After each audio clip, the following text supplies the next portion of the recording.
Hello. Um.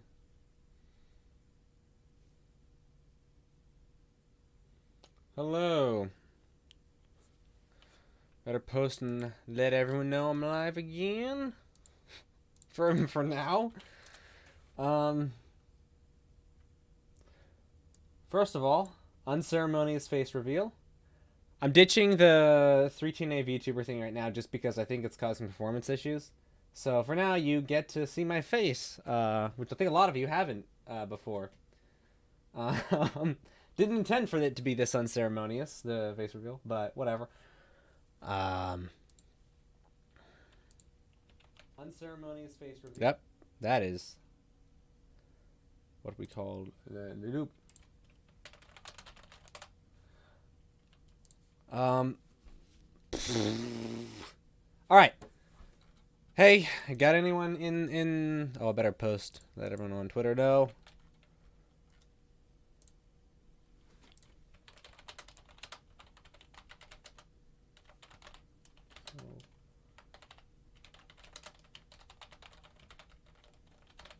Well, actually, I better make sure everything. Okay, performance is better. I think we'll. I think this will be doable. um. So hey, hello everyone. Welcome in. Whoever's gonna show up or who's ever watching after the fact, because this is primarily for posterity. Um. Do do do do do do. Whoop, whoop. Gotta make sure I copy the link correctly. Don't want any issues.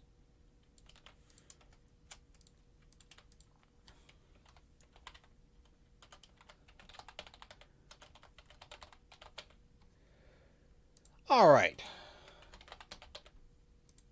Boom. Okay, let's go. So I think I explained a little bit, kind of what my pull up another content browser was. What my plan was. Explained that in the last one.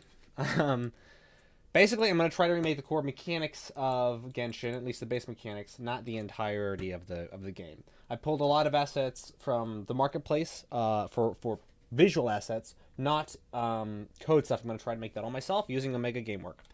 So I've already gotten most everything set up to go, and I guess it's time to get to work. Oh boy! All right. We're stable for now. Hopefully, it'll stay that way. And again, when I finish the whole Genshin thing, what I'm going to try to do is I'm going to try to make a. Essentially, I want to build two parts of it. There's the actual Genshin game, but then it's going to be built using what I'm going to call the Adventure RPG toolkit, Adventure RPG template. That'll be made just using Omega and Unreal Engine like base code, no additional plugins and stuff, because I want to then release that on the Unreal Marketplace, so all you guys have access to it. You can basically use the base code of what I'm using here to make a similar type of game. So, first thing I do, I try to get into more of a habit of doing this for projects. Is I'll make a new plugin that'll act as like the base, base code for the project. So instead of like putting all my base code in the actual project file itself, I want to put it in a separate plugin. So I can use the project file will be content, assets, and maps and stuff like that. So, alrighty, let's get we'll call this. Well, I guess since it's the main framework, we'll call it Adventure RPG framework is what I'll call it. Ba-da-ba-doo. Oh, I didn't check to see how my tags on this were. Well, hopefully, let's see. Let's hop in. While I'm waiting for that, let's hop into incognito in YouTube and see what happens if I try to look up this.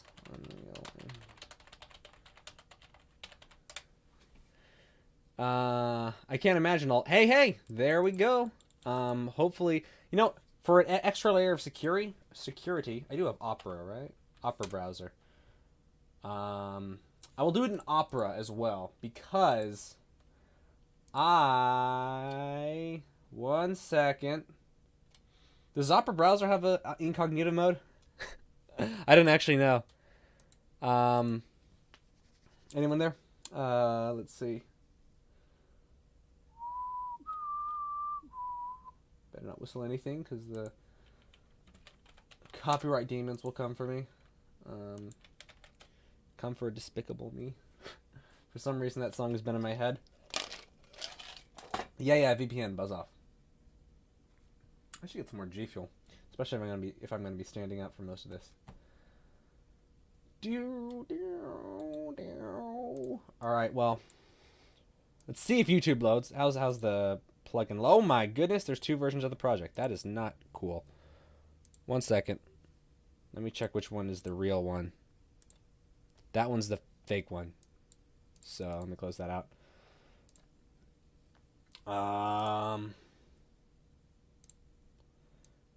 There we go. And we'll say Genshin Impact Unreal Engine. Can't imagine anyone will be looking it up, but you never know. Right there, perfect. Maybe another thing. Unreal Engine live stream. Narcissistic, a little bit, but can't imagine. Yeah, I didn't think so. But that's fine. All right, close that out. Quit Opera. Opera GX, not sponsored by Opera GX, by the way. Not sponsored at all. Anyway, all right, so let's get to work. So here I got the new plugin, Adventure RPG Framework Content Browser. I guess this will also be another example of how I go about using Omega Game Framework. So I believe the latest, yeah, there it is. In the latest version of Omega Game Framework, I posted this, but I now have a new menu, courtesy of. I put this name in the credits. I can't remember off the top of my head, but he actually made the main code for me to add this stuff to the menu. So thank you for that. And now I'm going to start off by making well, actually, first I'm going to start off by actually making a folder for this. So we'll call it Adventure or RPG Framework or Toolkit. I'm not entirely sure. Adventure RPG.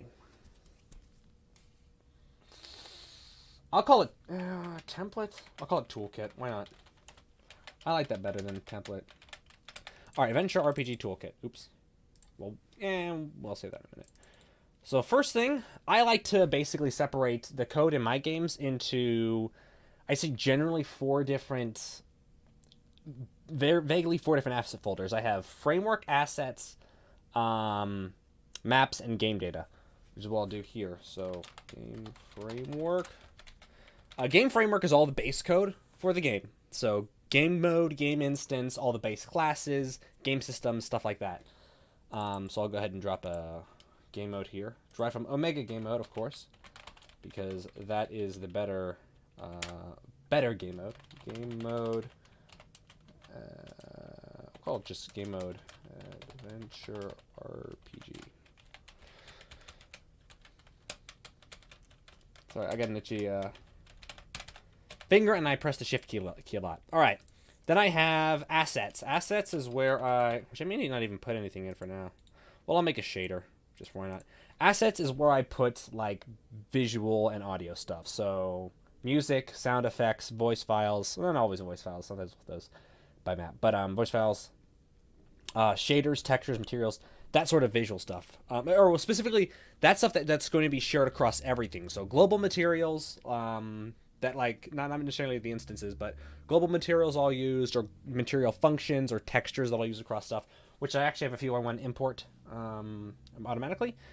So I go into assets and actually make a textures folder so I can import I have a set of textures I always use. Pull that off to the side.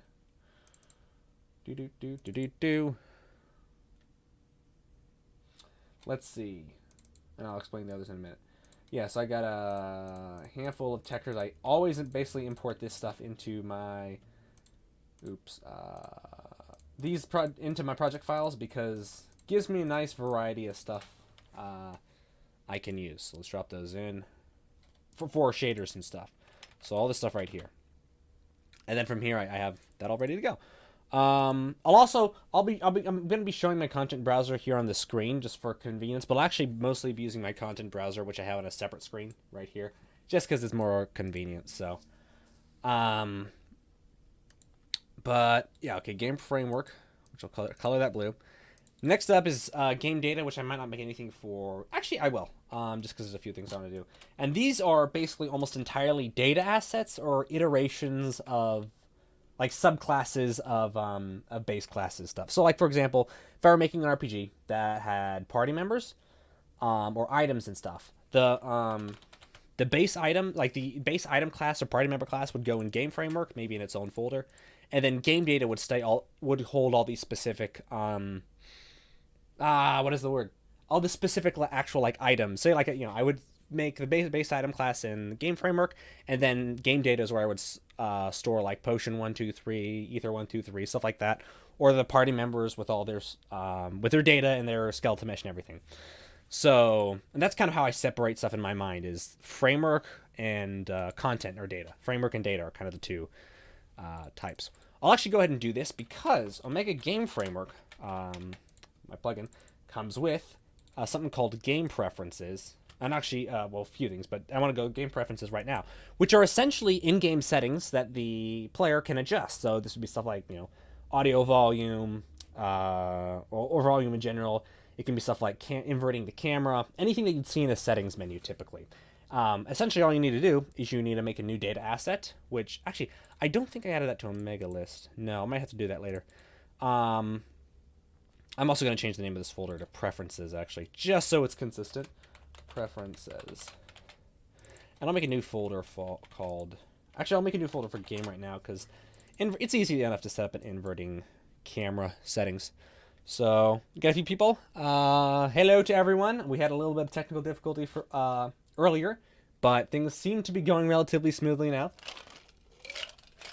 All right. So I'm gonna make one. I'll call it Game Preferences Bool. Bool seems fine enough. What do I want to call this? Well, it's a preference. I'll do pref, and it's in the games folder. So pref game. Cam. We'll make one for Cam X and Cam Y. Oops.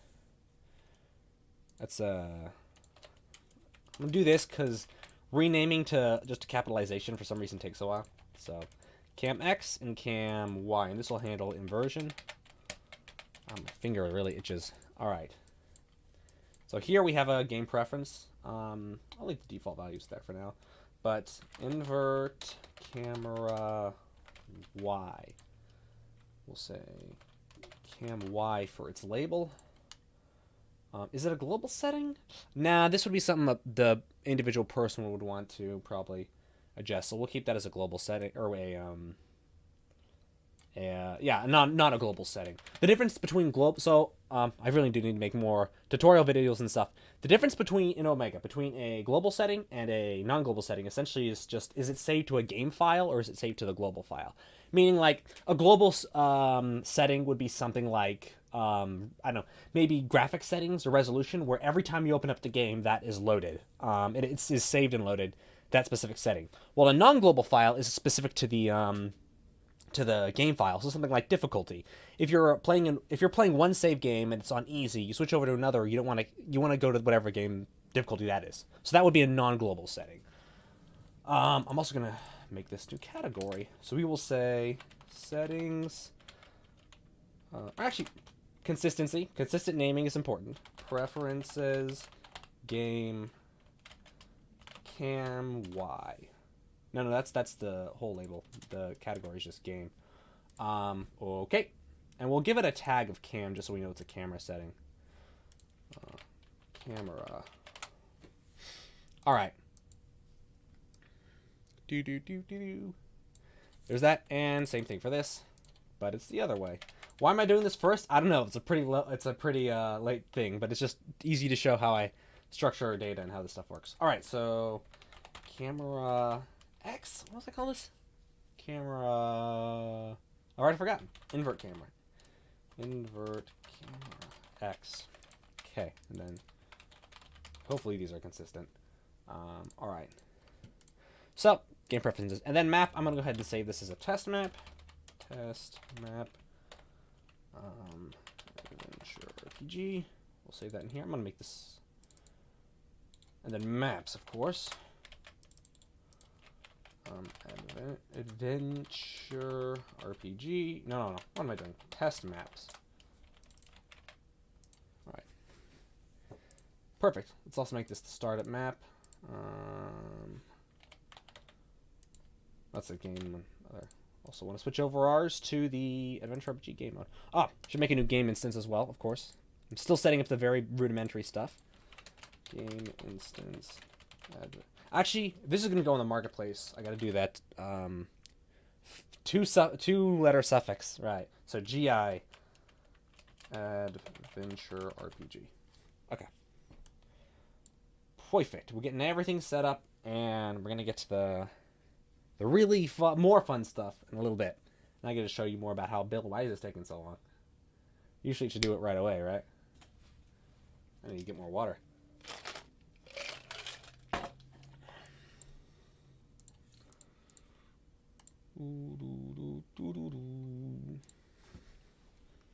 Okay, sweet. Let's go ahead and make this blue. I like to make again. I also like to use this. I like to color code my folders because yeah, it makes stuff obviously easier to find quickly. Generally, the convention I have is like I use a reddish pink for game data because that's the color of data assets. So, game framework is blue because that's blueprints. Maps obviously yellow, and then green for assets because that's kind of what I think when I think materials. But though I mean it contains audio and stuff as well, but green is kind of a nice different one than the others. So there we go. Right, and these are the kind of the 4 base folders I'll use for most of the core content. So, well. Alright, so we got a third... Oh, I have the mannequin already imported. Another thing is, since I always make third-person stuff typically, I always like to import the mannequin first. In this case, I have my anime character pack, which I might not use all of. I may actually combine, just for convenience, I'll probably, instead of building a modular system with these, I will combine them together in Blender and export them as single character meshes, single static or skeletal meshes. But for now, I want to pull the mannequin out of this. Which, by the way, the anime character pack is also available on the Unreal Engine marketplace now.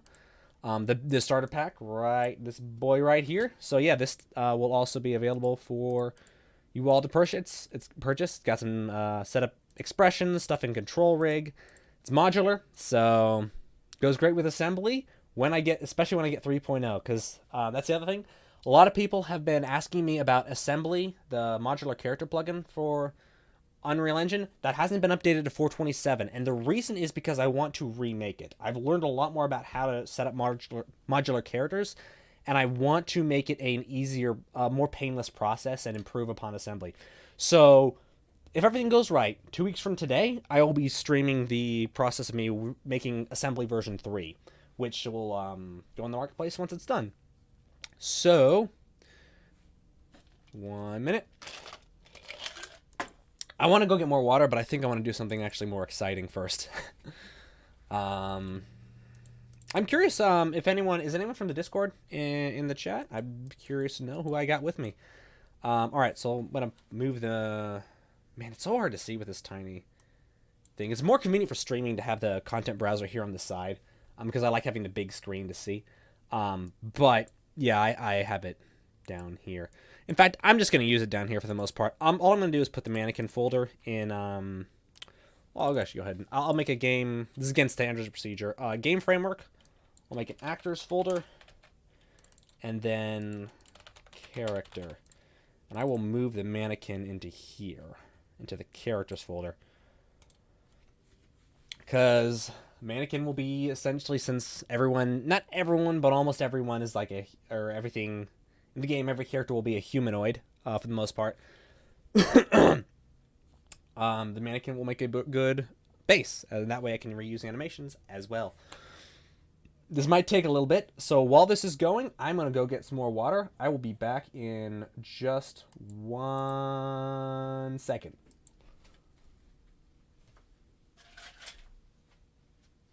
Microphone too. Gotta hit the microphone.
The frick? Is it not done? Ah, crap. Okay. Oh, there. Sure, it goes once I get back. Well, I caved. I got a little G Fuel. I was like, I'm not going to. I've had enough, but... Any y'all drink G Fuel? I like it a lot, but man, like, it's got a ton of caffeine. I used to do a whole scoop. Actually, when I first got it, I didn't realize how much caffeine there was in G Fuel. So I would have like sometimes like 3 or scoops of it or doses of it a day. Then I realized, oh frick, that's actually terrible, not good for you. So I went down to 1, and now I tend to distill it. I'll do like half a scoop, half a dose with or a third sometimes even, and then I'll mix it in with like a normal water flavor, and it's really good, and it gives me all the energy I need. For the whole day. It's great. Sometimes too much energy. It's been the weather's getting nicer, but it's been cold where I am, so I haven't been able to go for walks and get exercise as easily. All right, so I think I've got all the redirectors fixed up. All right, we got the mannequin in here. So now I'm wondering, do I want to... I got the anime character pack in here. Do I want to use... How much of this do I want to use? You know, I think I'll go ahead and use this, because if I run into issues, I want to know about it. Because I know some people might have been running into issues with the anime character. Well, you know what? I'll leave it there. I'll just create a new derivative for now. How about that? All right. Actually, I can't do that. I can't do that because this has to be the master thing, because this is the thing everything else is going to derive from. So I have to make a new character class in here. So that's what I'll do. Actor's character, we'll call it BP Adventure Character. Character. And this will be my character base class. Boom. Alright, and we'll drop it in there too. Boy. Get our mannequin, and I believe... Oops. No, that's the animation class. Mannequin. That's a lot of mannequins. Oh, this is from all the Frank /back. That's the other thing. Frank, I forget if that's his whole name, but that's the guy in the marketplace where I'm going to be using most of his animations for. He has a lot of really, really great like fantasy action, melee, combat animations. Most people use them, so I recommend them primarily for like prototyping, not for final stuff, because they're kind of recognizable. But they're really, really great for that purpose. It's great animations, so I would recommend checking them out. Just like look like Frank animations on the internet marketplace, you should find it. All right. Let's see. Game framework characters. It's the female. Female, we'll go with that because I don't want to hunt down which one of those is the correct male. Functions the same way too. I don't know. All right. Yeah, she is. This will be our base character. Better make sure all the settings are correct, because we want her, not rotating that way. At desired, no, orient rotation and movement. And we'll crank that up, make it 600. I'm probably gonna want some face animating stuff, and I actually do have some of that. I'll worry about that later. I don't need to worry about like facial. I'll do some of the more boring transferring files back and forth off stream. So mainly you want to see me get to the fun stuff, the good stuff, right? The actual Genshin gameplay stuff, eh? So back to our game framework folder. Let's make a new folder called player, because that's a pretty fundamental thing. First off, a player controller. Blueprint. Adventure player. Is this a bit long? Adventure player controller? I think that's okay. Let's make that... Oops, not in game instance. In game mode, we want to make that our main controller.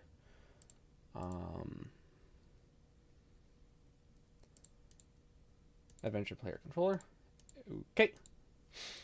And then from our character, adventure character, we'll make our default player. This will be our default player character. I need to set enhanced input stuff, obviously, so I can actually use enhanced input plugin. All right. Now I got our default player character. Well, first let's make sure he's actually set correctly. A lot of preliminary work just to get stuff set up. About half an hour, and we're only now getting around to setting up the player. But hey, it's how it be sometimes. BP default player. So now let's give him a camera so I can actually see what I'm doing. Or spring arm. I like setting my camera at the head and then cranking the socket offset downwards so that when hits a wall or something and the camera's pushed in, it pushes in towards the head. So if you're staring at something, you're not staring at their back, you're staring at their face. And add a camera on, of course. And make sure this is added to controller rotation. And what happened to my components? What just happened? Not my yeah, what did I close? My blueprint? There we go. The header file. Okay. Put that back where it came from. Or so help me. I think that's good for now. So if I just spawn in, what happens?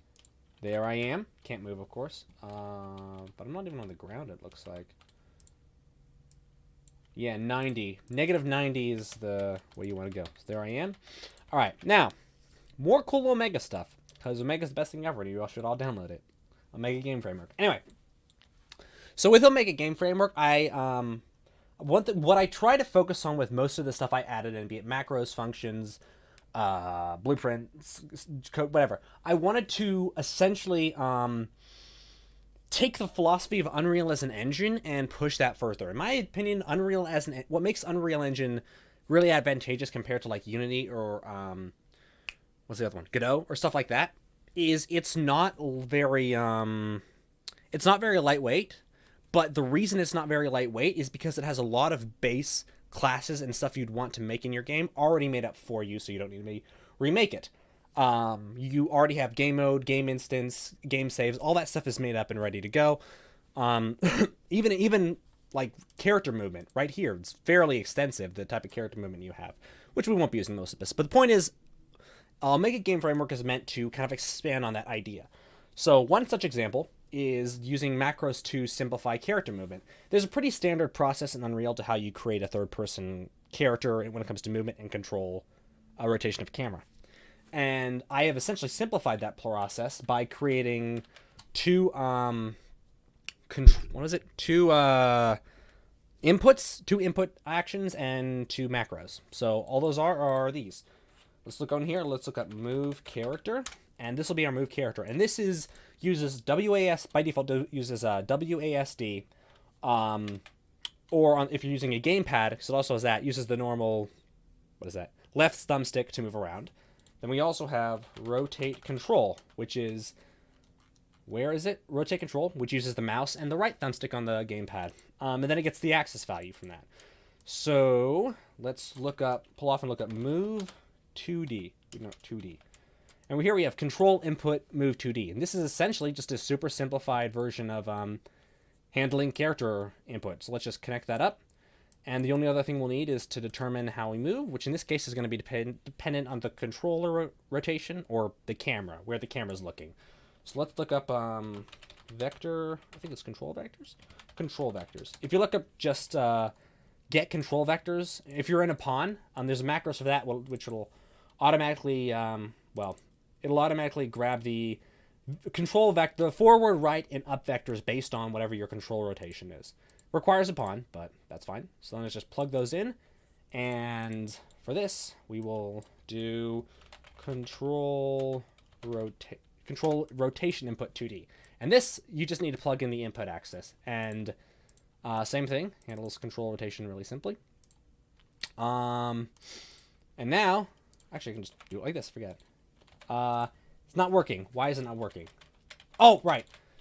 Because the way enhanced input works is you have to actually tell your character what inputs they can use. So let's say on event possessed player controller, cast a player controller. So yeah, when this guy's possessed by a player controller, I'm gonna did I delay? Yeah, delay frames. This is if this looks weird to you, it's from the low entry extended library where you can delay based on frames instead of time. It's really cool. So what we'll do is we will grab off from the player controller that just possessed us, and we will get, let's see, the enhanced input subsystem. Oh, I don't need to do that because I added another macros, and it's this. Edit input mode, or what is it? Set input modes. This is it. Another macros I added from Omega. And this essentially just enables and disables these inputs quickly. It also enables and disables interface inputs, which I'll get into a little bit later, but it's essentially the same idea here, but intended for inputs, in interface menus, stuff like that. So I'll just say when I'm possessed by a controller, which automatically we're possessed by the player controller at the start, then I allow pawn input, which just adds this Omega, Omega player mapping, which is the one that controls these. So now, with just these things right here, there we go. Full control over my character. I want to change the speed and some stuff because it'll look better. 4,000 acceleration, or maybe 335. 3,000 is good. For now, we'll change walk speed to 800. There we go. It's a little bit fast, maybe 700. But yeah. So if any of you, I'm going to pull these out of the way for now. If any of you are using Omega Game Framework right now, as long as you have enhanced inputs enabled, this setup right here is all you need to get a third-person character working, or a third-person character control working. So I might put that on the documentation as well, just for like quick setup. But anyway, so now that I got that working, what else? I want to smooth out that walking animation stuff. I'm gonna need to pull those over into there later, but locomotion move, yeah. So this is the thing that controls our movement input. I think I corrected this. Yeah, we'll crank that down to 500. I like that better. There we go. Alrighty. Now, I think I've talked a little bit about combatant component before, and it's on the, what? It's on the thing. My brain. It's on YouTube and documentation. That's the word I'm looking for. So, alrighty. Let's go ahead and add our combatant components. Pretty significant component to the Omega Game Framework, but sort of like the ability. It's essentially like the abilities component in the gameplay ability system, but better. So, oh yeah, so I want to make an attribute set, which will be our stats for the game. I probably won't copy all the stats from Genshin exactly because it gets pretty complicated, but I'll try to get it close. So I actually have, attributes right here is where it shows what the attributes are. So we got, the main ones are health, attack, defense, and elemental mastery, which is essentially magic, I believe. It's a little complicated, but we'll go with it for now. It does make me think I should make some more complicated logic to how abilities work, but for now, we'll just go with this. Make a new folder for attributes. It'll also probably be the same attributes shared among the player and among enemies. So, right, new attribute set, set player. And now, let's actually make some attributes for them. So attributes, again, this is like stuff like health or mana or strength, that sort of stuff you'd have in an RPG. Under Omega attribute. So we need one for health attack, defense, and it said elemental mastery. I'll just call it magic for now. It's easier, simpler. Yeah, we'll call it elemental for that. And magic here. It's a static. It's a static value because it doesn't get damaged. Defense. Everything but health would be. No. We need stamina too. So, and this will be max value of that.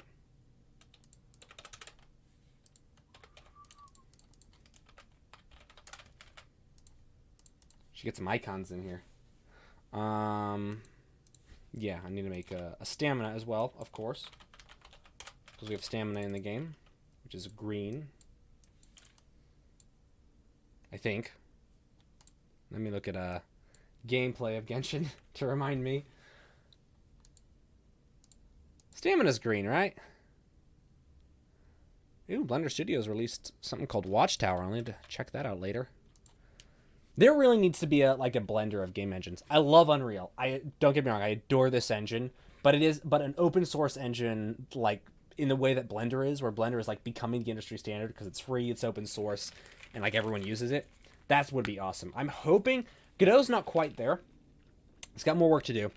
And Amazon's O3DE, Open 3D game engine, I have hope for.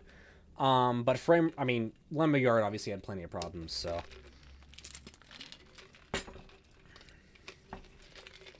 A bit of a citrusy smell to it. It's like a PewDiePie thing, so it's weird. Oh, no, it's the lemonade, of course. Alright. Genshin gameplay. Probably keep this off screen just so no one freaks out or the YouTube devils.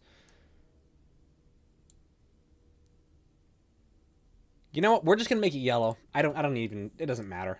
We'll make no. That's health. I want health to be green, and no, that's stamina. I just haven't changed the name of it yet. Frickin' fricks. Fantasies can't ever be quenched. Okay.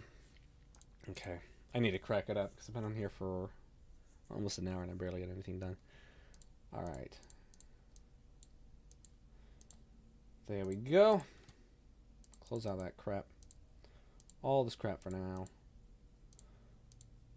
Except for the player. So. Now I have ungilded. I have stuff I need to do listed. So. Climbing, sprinting, jumping, and gliding. Those are like the basic movement mechanics. Well, let's start with... Climbing is a pretty big one, actually. So. Well, first of all... I'll make a new ability. I've been doing it this far. I'm probably gonna forego explaining exactly how Omega works as I go through this because it's not really the point of the stream. Abilities. But yeah, it has an ability system, so that's what we're gonna do. I'm gonna start off with sprinting and jumping because those are pretty basic ones. Ability. What am I doing? I don't need to do this anymore. I keep forgetting I have this handy little menu here. Blueprint ability. Ability. Sprint. Oh, I need to add a sprinting animation as well. And jump.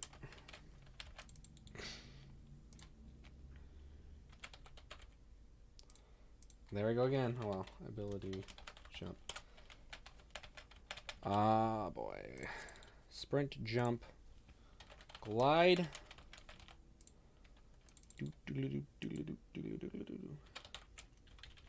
It's just force of habit now. Okay. And, of course, climb. Everyone's favorite ability in Genshin or in Breath of the Wild. Climbing. We will not worry about that for now. Make sure I actually have access to each ability. So go down to granted abilities, climbing, gliding, jump, and sprint. Make sure I can actually use each of them. Okay. Oh yeah, I need to have inputs for each of them as well. Input climb.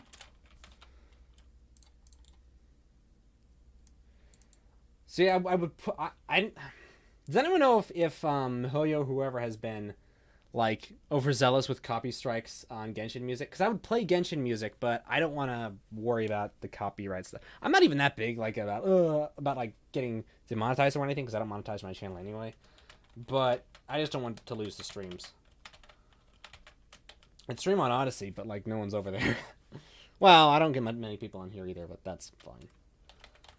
Odyssey's issues is more that for those of you who don't know, Odyssey is like a YouTube alternative. It's actually pretty good, functionally. It's not super big though. No, Glide. The main issue is that its streaming stuff isn't the best. I mean, it's probably fine for something of my size, but I don't know. I'll look into it some other time. Anyway, input map adventure player. Oops, should finish making inputs for the other one though. Input jump and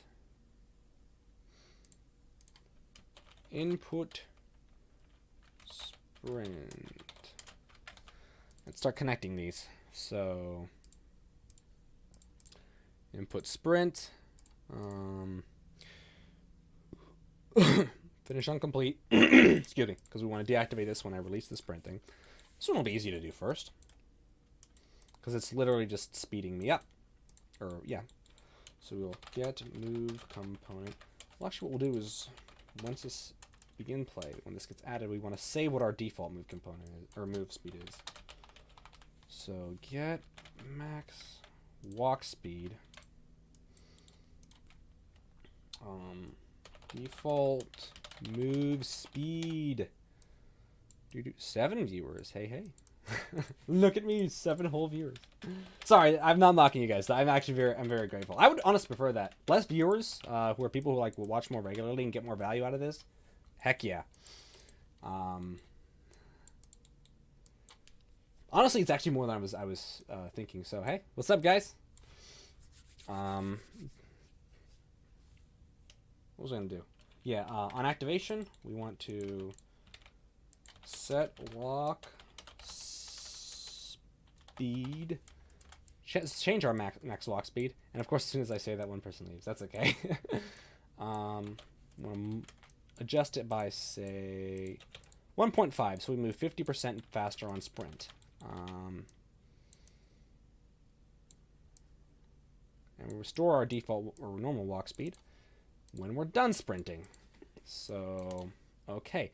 I think, is that everything I need for just basic functionality? I think so. I think that's everything I need. Nope, not quite. Mapping context. I gotta get the, oops, sorry.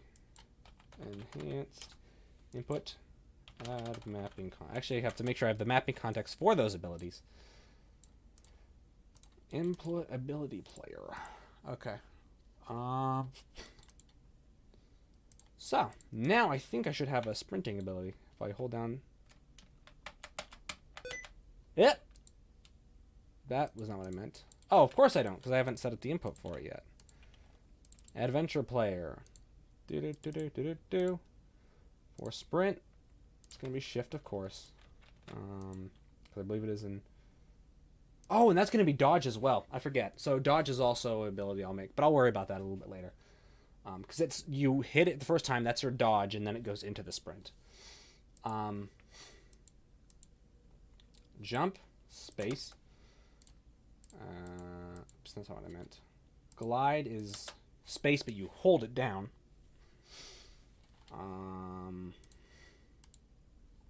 And then climbing. Climbing isn't an input though. It's just, you know, done automatically. So now let's try it. If I do that, well, let's even add a debug just to make sure. Print string append on. I should make a debug thing for abilities. That'll take a while, I would imagine, because I haven't done it before in C++, but that would be useful. What am I doing? And then a literal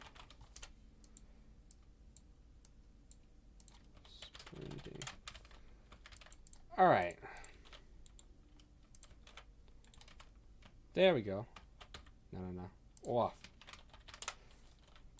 There we go. There's our sprint with no animations, but we are moving 50% faster. Simple enough. I should probably... I do have a sprinting animation in here, right? Already ready to go.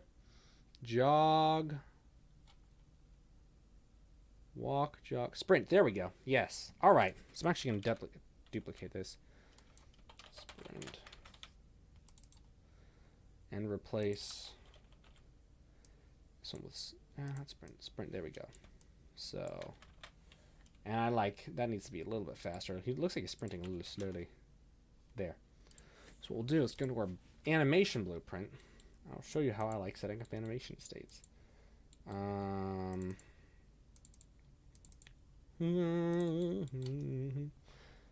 What I want to do is I want to go into here and make a new interface.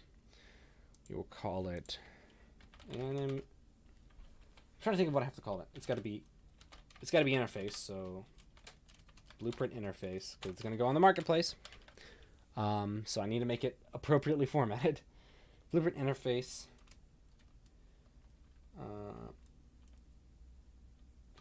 I guess character anim instance. Set state. Or wait. Set animation state. Not there. Wrong one. We're gonna have a. I don't know if it'll keep in that, whatever. But state and then name. This will be an easier way of adjusting the different state. What'll actually be better, I'm actually going to use a gameplay tag, because then we can use the same gameplay tag. Oh! That just gave me an idea for a new thing to add to Omega. Got it. I'm going to go and add this. I think for Omega, what I want to add is I want to add an interface that you can add to your animation instance. That's like ability animation or whatever.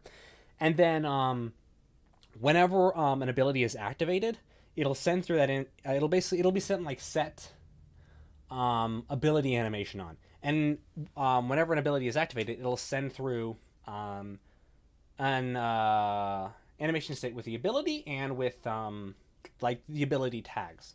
So that way, it's just an easier way of knowing to change animations in the blueprint once the ability is activated. But for now I'm I'll go with tags because I think that'll work fine. State tag. All right. So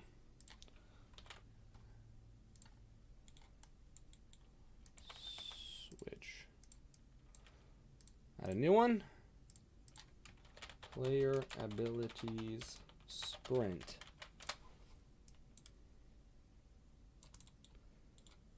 Be sprinting. Is sprinting. State. This is a subsegment, and I'm an idiot. I mean, I can leave it on, but I need to edit human. And for now, I'm going to change this over to mannequin. Because it's easier to keep track of. My brain. Anim character. This is what I want.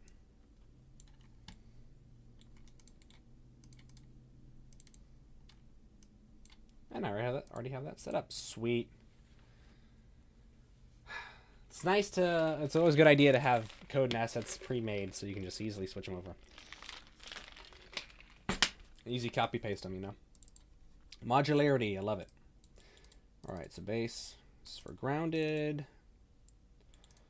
Moving, and for moving we will have a blend for sprinting, which is the same ones, and just does that. Direction and speed. So now once it saves. Let's say we're running at 700.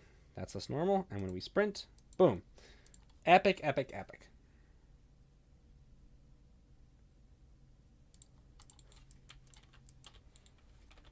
Oh, I should make a shortcut to get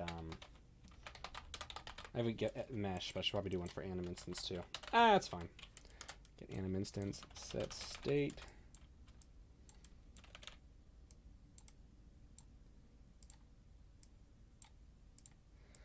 Meow, meow, meow. Literal gameplay tag. Punch in our sprint right there.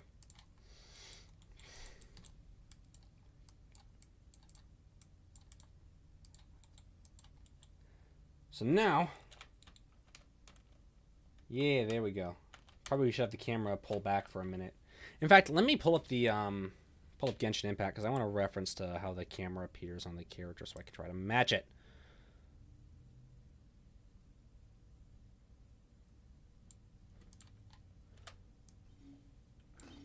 Some gameplay videos. There we go. So they're kind of not at the center of the screen.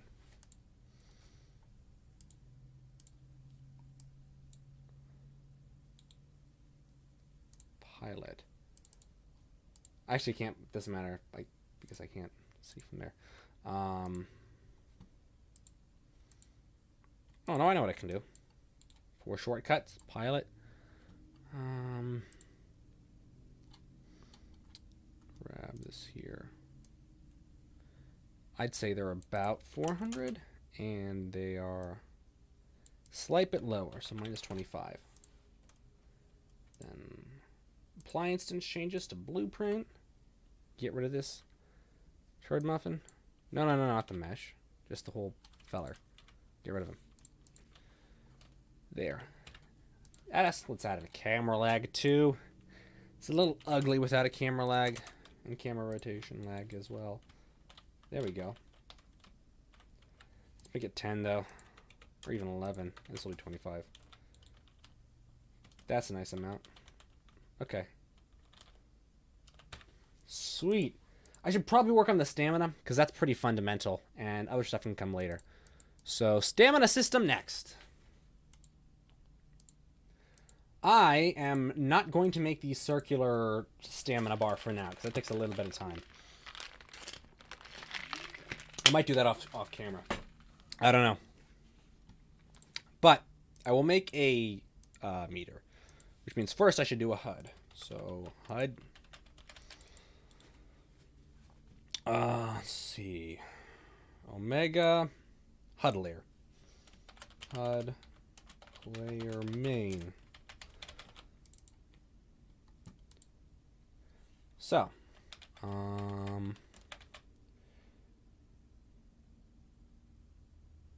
what the heck? Wait a minute. Where's the what?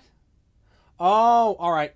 Note to people, don't make let me check out the menu. Does it do the same thing? It does. Okay. Don't make widgets from here for right now because they appear to not work correctly. It would appear that in fact, I better check abilities too, just to make safe.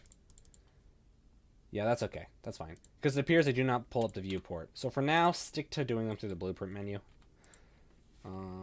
Blueprint. No. HUD layer. HUD layer main. It appears I will also need a data widget for attributes.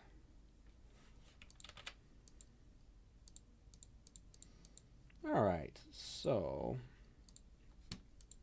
let's make a new data widget as well. Data widget.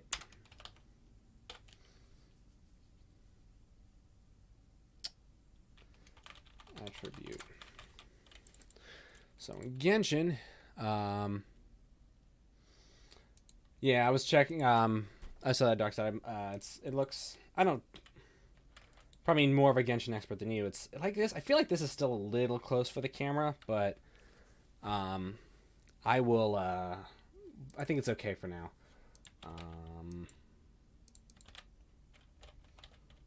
Progress bar.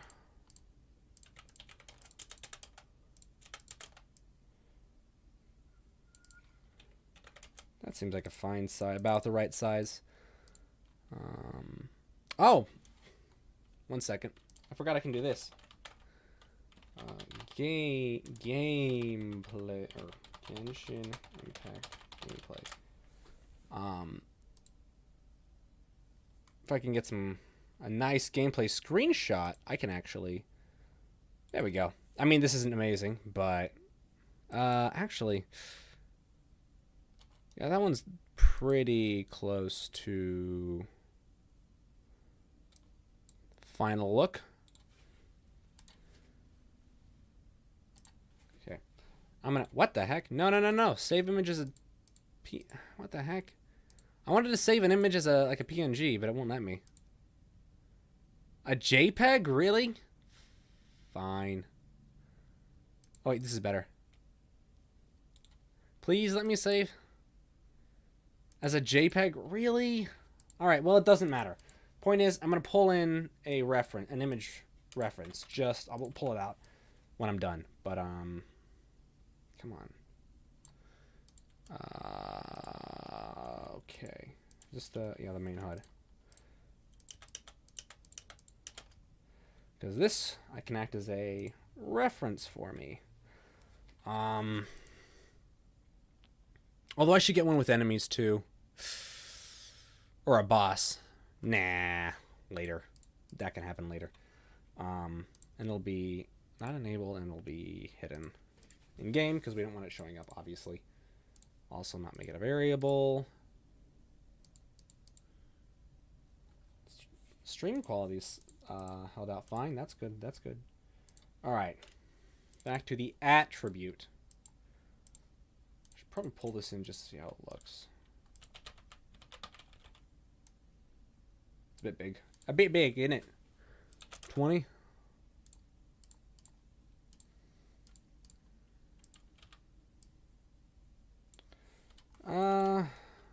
It's still a bit big, but I think I'll stick with it for now. Horizontal box. Yeah, thanks. I mean, yeah, it's obviously doesn't need to be perfect. But yeah, it's nice to try and get it relatively accurate. What on earth? Why is it so far off? Is that centered? Wow, that's a weird centering. But mathematically, this is the perfect centering. 420. Nice.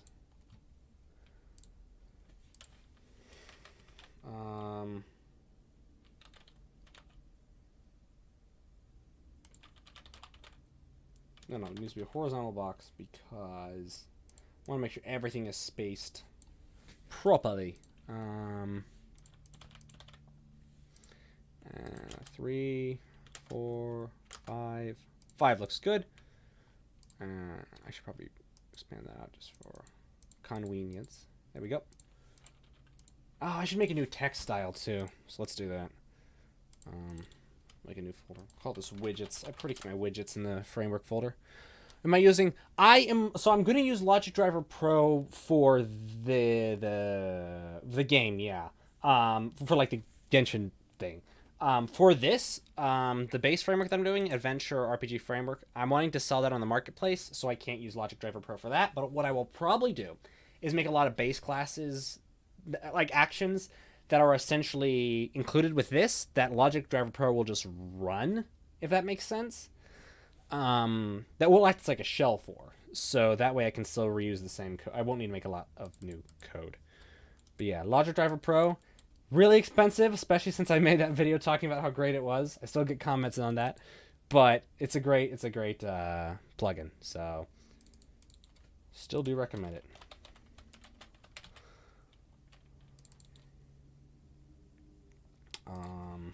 Text. Text should just be fine. Just text RPG. All right. That's a bit big.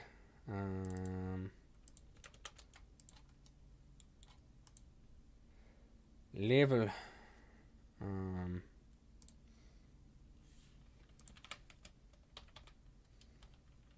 Still just level.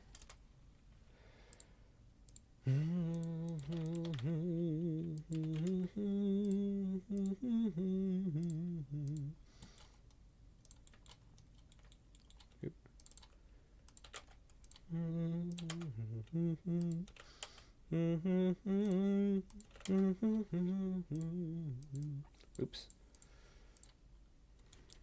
Of course. TXT character level and HP.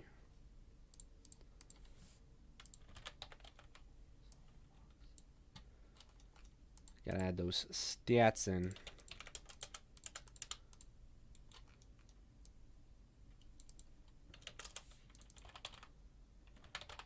It would actually be better for this RPG text. I went in and just made the size. Oh, sweet! I hope you're getting a lot of use out of the plugin, especially since it wasn't cheap. But I'm glad to hear that. Yeah, I really like Logic Driver Flow for primarily for like dialogue quests and for AI. I actually prefer it over. I mean, I know there's a lot of advantages to what is it? The behavior trees, but I prefer Logic Driver Pro how it looks. Yeah, it's man, it saved me so much work. I understand why they won't do this. I almost wish that Epic would just like buy it from him and include it in Unreal Engine 5 natively.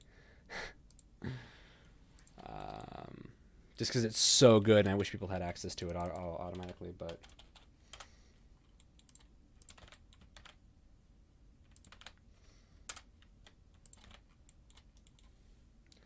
And this will be auto because we want it to be clamped. Oops. There we go. TXT max. TXT current. Well, okay, no. So, if you're putting stuff on the Unreal, if you're making stuff that's you put on the Unreal Marketplace, the conditions are, you can only use plugins that are either free or that you own. If you're making something to sell on Steam, like an actual game to sell on Steam, of course you can use any plugins you want.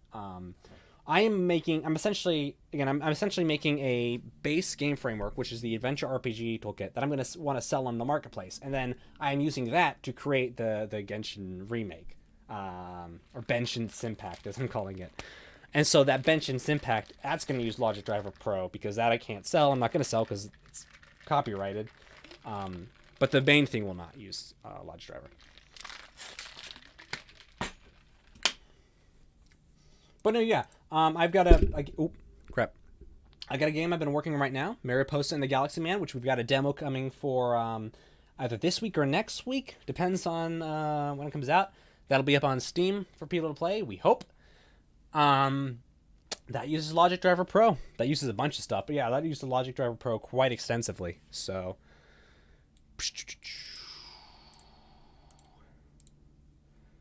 It's fine. I'm taking more longer on this stuff than I wanted to. I need to book it. Okay. Now I need to add that HUD to my screen. A convenient thing to do would say,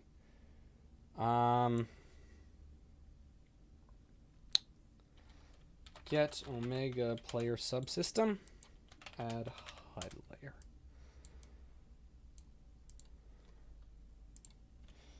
If I start up, there we go. Obviously none of the stuff is working for it, but what we can do is say get player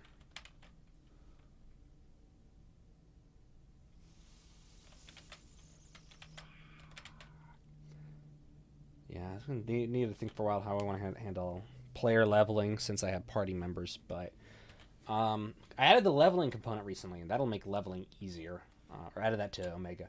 So that should make setting up leveling stuff easier, but see, the owning player, right, we'll make the context just our, oh yeah, because the context will switch based on character, so that's actually makes sense.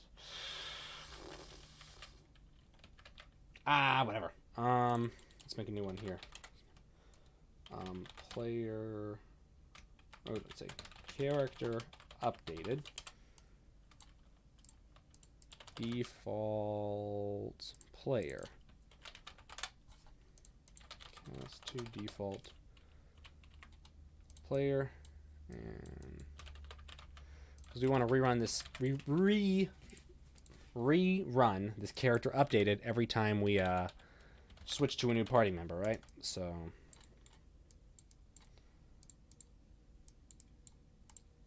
oh yeah, for this widget, because it's going to use the combatant component, and it's going to use the HP. So oh yeah, I should set something up for what attribute it uses. No. Omega attribute. There we go.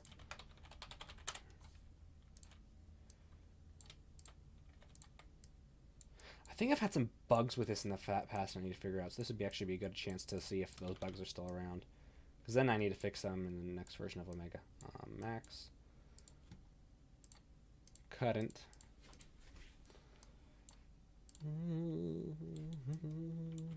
Oh, I must better make... no, that's fine. No, it's not fine.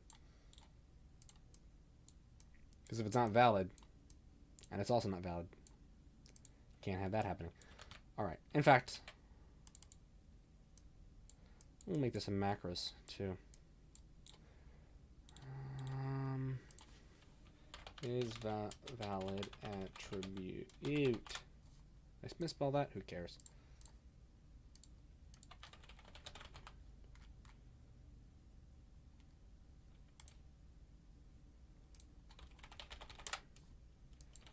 Oops.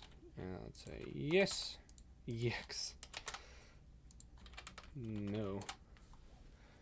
Do that for this as well.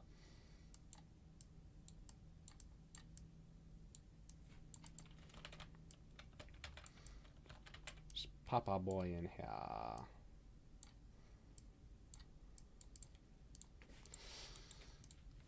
And of course, combatant.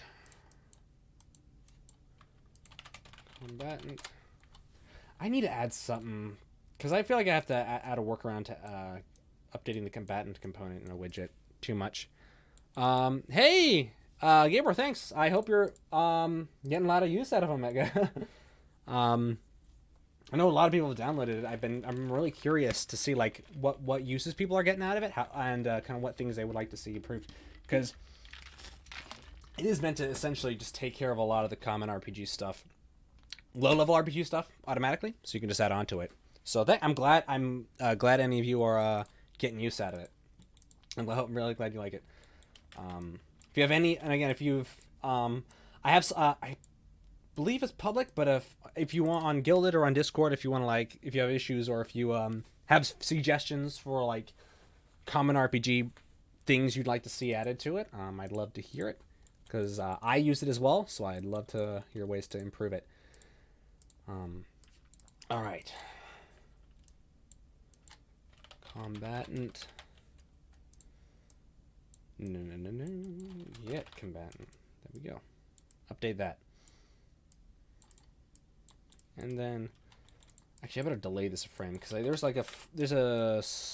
fix this too. I think there's a slight delay if you try to update the combatant. Oh, yeah. Stats when like right away after adding HUD. So this update, if you run this off the combatant, it'll run a general update for, oh wow, for a VR game. That'll be interesting, because I was not intending VR. I haven't tested VR, so I'd be curious to know how it kind of works. It also doesn't have a lot of tests with like online multiplayer, so just be aware of that if that's something you're thinking about. I'm not saying it won't work, but can you use Omega to implement dying in real life? If only. But as far as VR stuff goes, yeah, that and online multiplayer not tested, but I would love to know if people are using it for that, kind of the issues they run into. Because I have ideas for some online elements of games, RPG games I would like to try in the future. So, anyway. Run the update. So this update will update all our widgets. that use the combatant component. So this one here, let's see if it works. It did not work. Okay. Why not? Why didn't it work? I know why. Because I haven't given it a context. The context is this player. Or myself. So there's that. No. That's not why. I mean, that might be part of it, but I also need to make it health. And I also want to make the, do this too. I think I may have found a bug where the color, get color from the OVR. I think I had an issue where trying to get the color from an attribute was bugged. So let's see if that works this time. Yeah, it looks like it's still bugged. Oh no, because this isn't a data. It's not in a data widget. So do I have a pre-construct? There we go. That's what I want to do. And I don't get it from asset because this isn't an asset. It's natively here, the attribute. Please work. It did work. But it's invisible because I need to make it not transparent. About activating abilities, I went. Did you have issue? Gabor, sorry if I mispronounced your name. On my channel and in shows in Gilded as well, there actually is a video going over like activating, abilities. Oh, you want to like do AoEs and I guess when you're saying activating, you mean like technically, literally, how you activate an ability, or different ways of utilizing, like different ways of setting up abilities like AoEs and stuff. Because that's something I could do. I'd need to get the fundamentals of the rest of the framework outlined first, and that's actually something I will probably go over if I can get around to it later in this as well. How I would handle AoEs, because that's one of the nice things about abilities being actors is you can actually stick like components like spheres and stuff on them for AoE use, you know. But let's see, health. Let me make that a little more blue too, and I need to make it not transparent. So now, yeah, it would appear that my the numbers on it aren't updating though. That's interesting. Well, let's see. Oh, I know why. I haven't added them to my attribute set so far. Because that's important. Your attribute set is what attributes this person can have. So, sorry. Let's make sure we add all of these in. And in the right order, I would add health at the top, stamina, and I think the rest are okay. So now, that's not right. We should not have 9,900. Okay. I also need to clamp that as an int.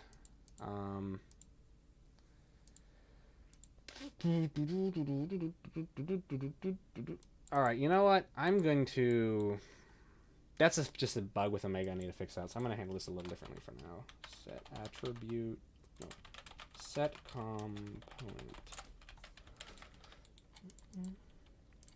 And it should be an event, because... Component... Component. No, combatant. Combatant. Set component. Set combatant. So that way it'll assign when the attributes are updated. Assign undamaged.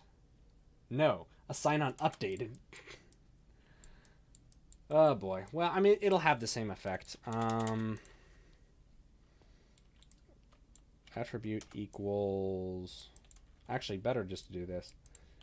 Get attribute percentage. I mean, this is the reason I created this interface is to work around this. Oh wait, I think that actually... Yeah, the progress meter bit is working. It looks like it's the current that's not. Why isn't that working? Current and max. That's weird. Whatever. We'll work around it for now.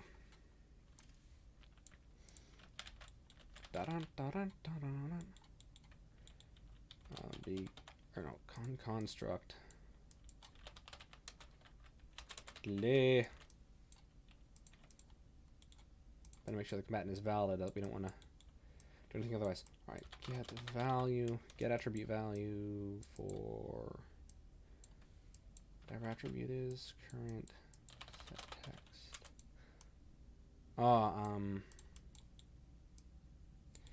Yeah, maybe I should clamp it to an integer first. I really need to add more customization with how the attribute values show up in the widget. I think that's probably the goal.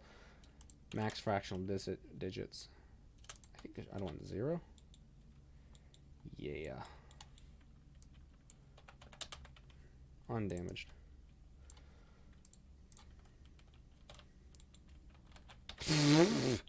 You frick.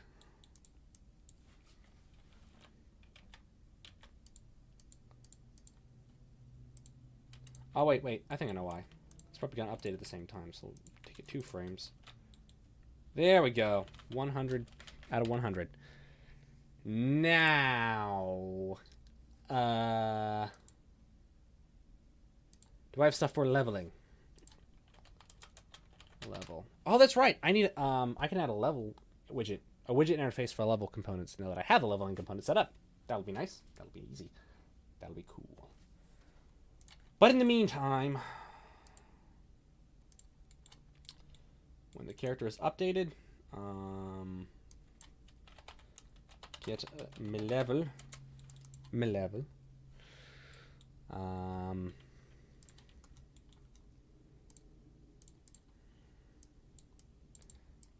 set text.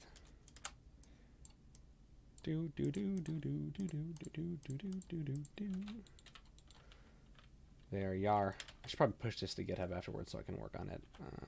The boring stuff elsewhere.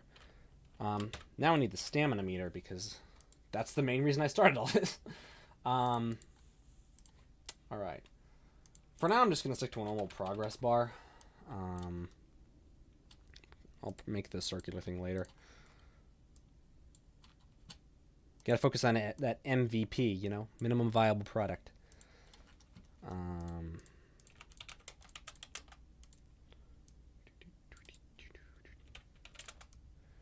Make sure everything actually works first before you get to the fancy bits. Stamina bar. But it should be out. Okay, so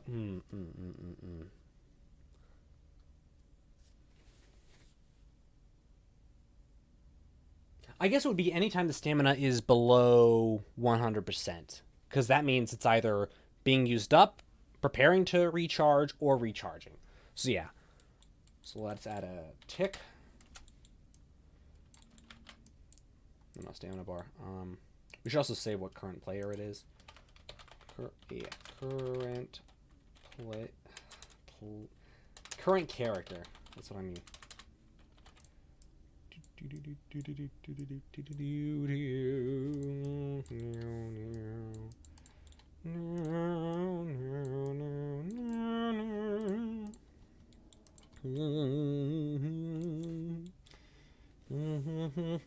Okay, so if there are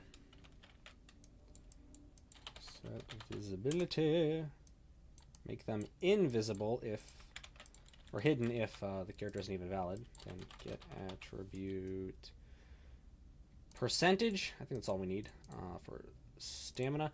The stamina starts out at full, right? Yeah. And if it's actually, this will be a, no, I just need 1. If it's greater than, no, if it's greater than or equal to 1, which it'll never be greater, but it's just safer to do it this way. Oh yeah, another macros I added for Omega Game Framework. Do once switch. This is one I really like. The way this works, and it's primarily useful for event tick, is it works like, well, it's like a do once and a switch combined, obviously. So it'll come here and it'll go to true or false, but it'll only ever run past this once until this value changes. So, for example, here, I'm doing it to check and see, is the stamina full? Is it at 100% or over? And basically, when it runs through here, it'll say, all right, is it full? If so, run through this. But only run through this once until it's false. And then when it's false, only run through false once until it's true. And then flips back and forth.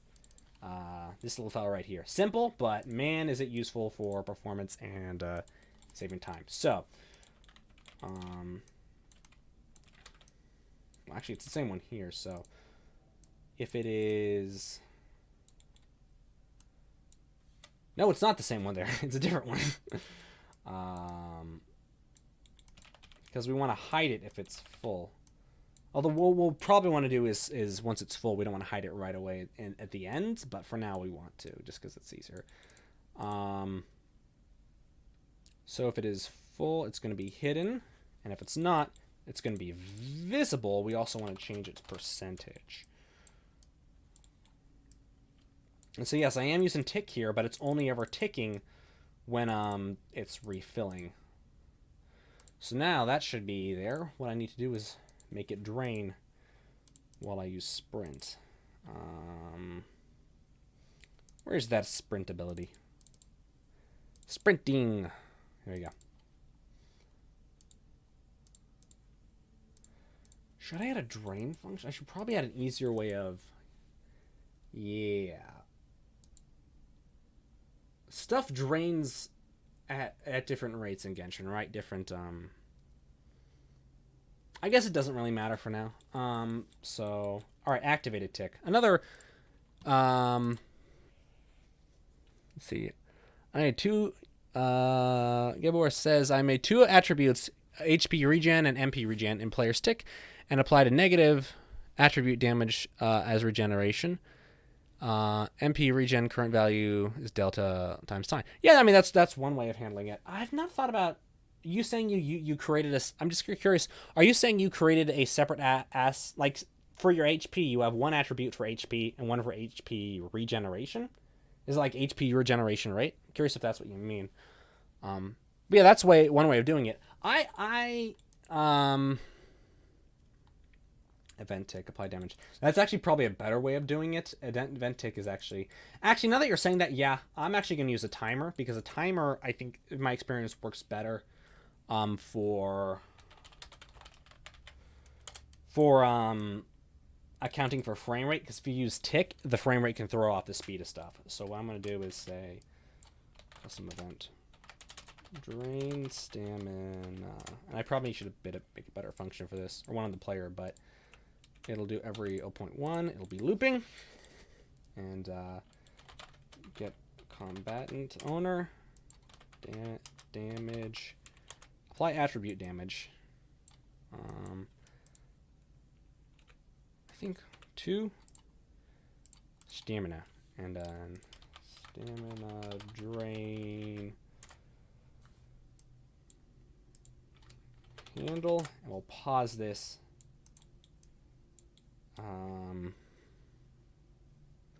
Right. Yeah.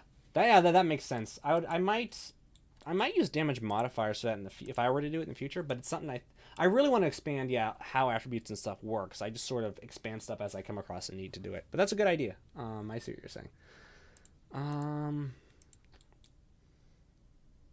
Thing is, I don't want to contain the got it. I got it. I know what I'm gonna do. Oh man.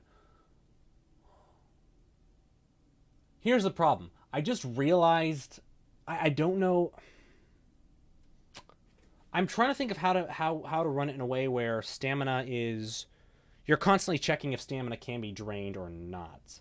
I wanted to do it in the combatant, but I realized I don't know if gameplay tags can, if I add like a tag that says stamina being used, and it removes from one ability, it might remove it for everything. So, for example, it might start regenning stamina while I'm still sprinting. If I stop using stamina while I'm climbing, does that ever happen? I don't know. I think what I'm going to do... What I'm going to do is this. I'm going to say... I'm going to grab event tick, and I'm going to use that do once again. I'm going to have a tag, actor tag. Actor has tag. Stamina drain. I will work with this for now and change it later if it doesn't... Man. Yeah, see why this is probably a dumb idea to say, I'm going to redo this in a week, because small stuff like this takes a while. What I'm going to do is, I'm going to have a do not switch for stamina drain. And what it's going to do is going to say, when I am draining stamina, create timer, set timer by event, custom, drain stamina, 0.01, it's going to loop, we'll make a handle, stamina drain handle.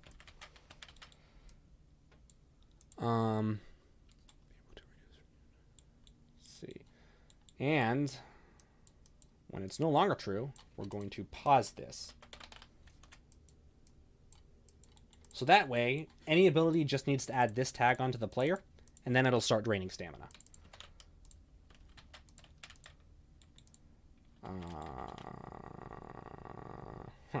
So that should be easy. I think I even made a macros for that. I think maybe I didn't add it to the main Omega push yet, though. Anyway, well, I'll make it a... No, I won't. I won't make it a macros. What I will do is, let's see, sprint is here. Let's say get character, ability owner character, tags. Add, we'll just add that tag here. And in fact, oh no, remove. I'm going to do what's called a pro gamer move. I'm going to make a set of macros for actor tags. Game. Oops. Macros. Macros library. Actor tags. Oops, tags. That way I just need to call them from here and be fine. Actor tags. Let's see. Actor tag drain stamina.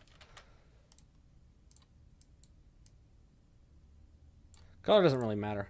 I'm gonna call it.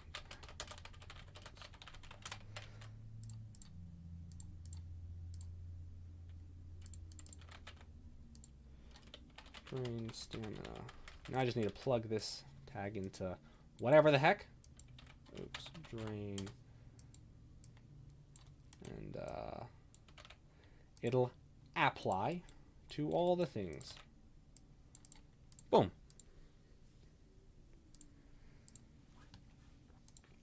All right.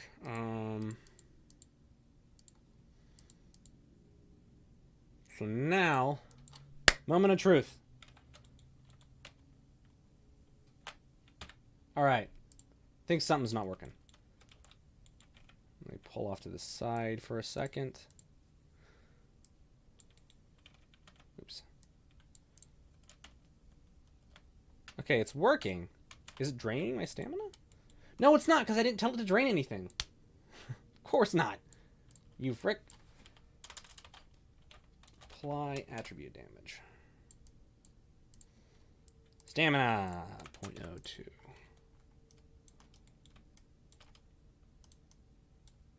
I'll even collapse this to a node just so it's neater. Handle stamina drain.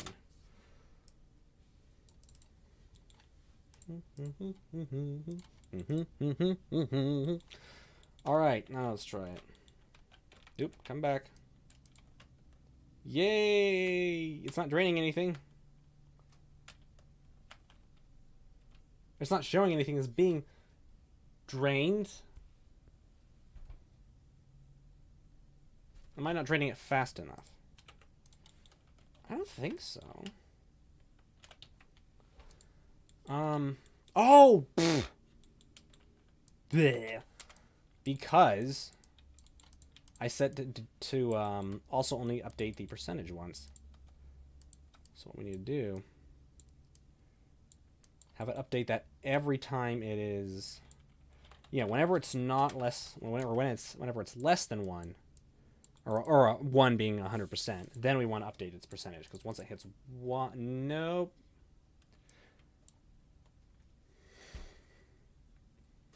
I guess once it hits 1, it's going to go invisible, so it doesn't matter. There we go. That's what we're talking about. I can't jump yet, but that's okay. But it's also not recharging.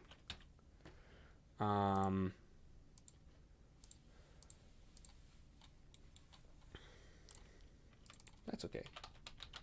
Okay, is anything but a player character going to use a stamina? Because if so, I should probably make it a component. But I don't think anything does.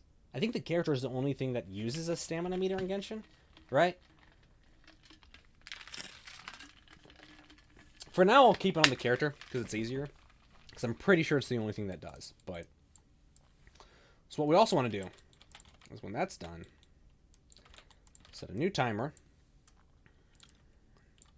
Say 1 second, and stamina recharge handle, because then we want the stamina to start recharging after a short delay.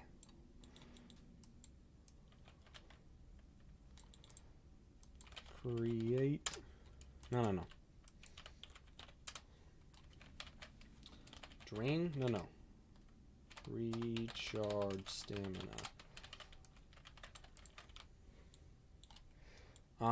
We'll also want to pause this handle when it starts draining again.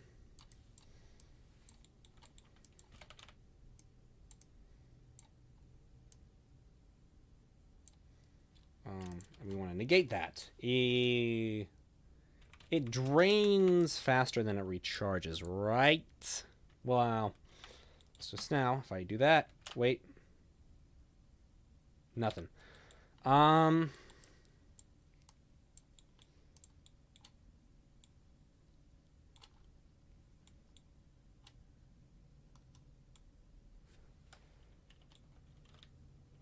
Let us pull off to the side and take a look.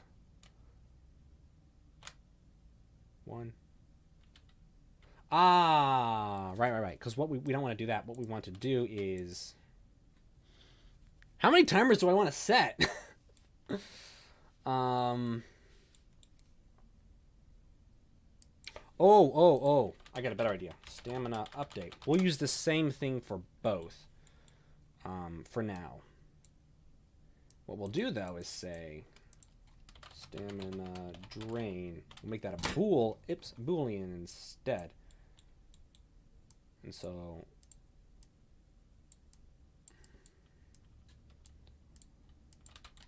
this determines whether it damages or drains or recovers.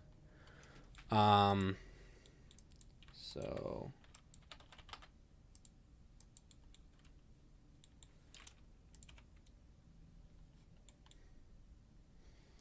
am I doing this right? It's hard to. I guess I could just create 2 timers instead, but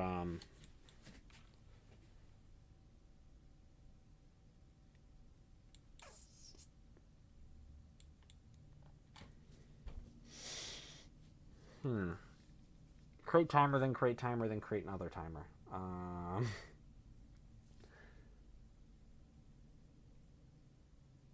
Better. Okay. Well, I think I know what I can do. I think we'll just try a delay and see if that'll work for now. And by now I mean workaround. So what we'll do is we'll delay 1 second, and then as long as we're not draining again,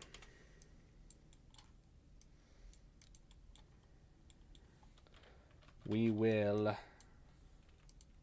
0.05 select. I think this will be fine. No. Oh yeah, I just need to select whether it's times -1. What percentage it's multiplied by. So if it's No, if it's draining, yeah, because -1 heals, because that's what damage are we applying. Create event. Stamina update, right? Yeah. All right, let's go, boys. Let's check this out. See if it works. Run. Wait 1 second. It works. It's just recharging really slowly. Is that because?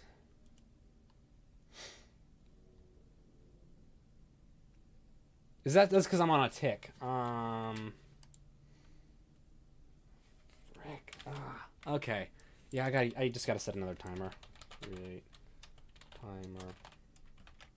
No, set event. Timer by event? Timer by event. Custom. Stamina. Cool. We'll just call it stamina cooldown. I really wish you could make events private. Because you can make functions private so they don't appear when you're looking at this class or this actor somewhere else. You can't really do that with events, though, or at least in Blueprint. So they'll always show up, but whatever.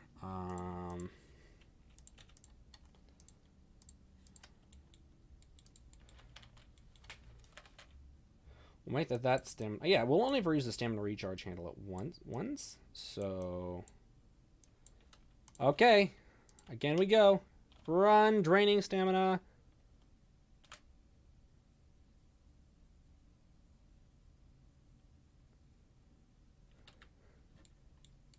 Why is it taking so long?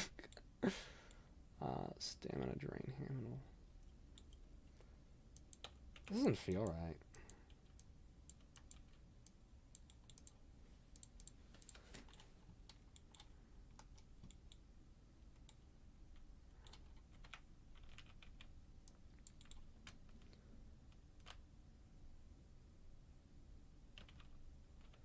Is that working?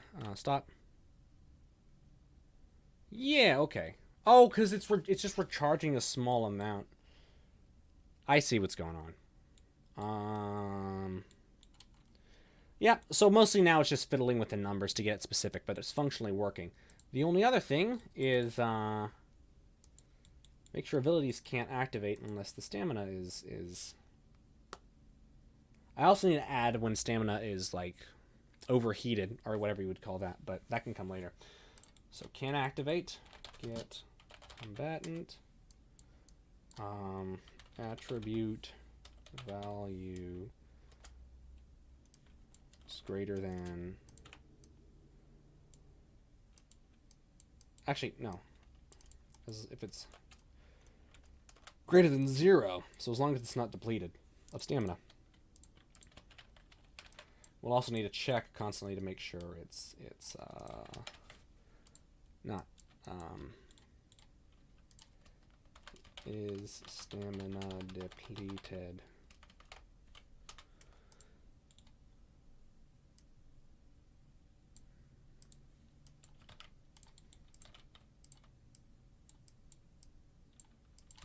Cancel it. And we'll cancel it if it's depleted. So now, and let's actually crank up the amount of the power, because it'll be pretty quick then, I think.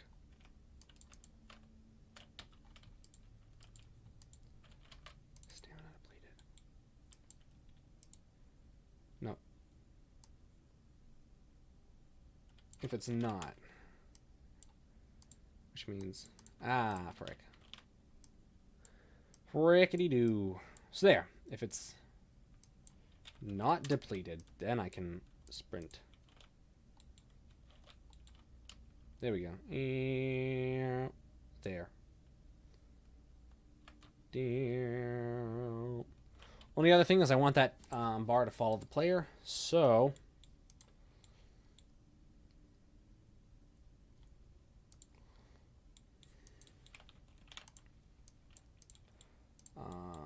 get owner. I think it's owning player. Get owning player. So widget thing. Let's see. Project world to screen. Or we want to get our current character is. Actor location. Set position in view. I can't do that with the stamina bar because, well, set transform maybe? Set render transform?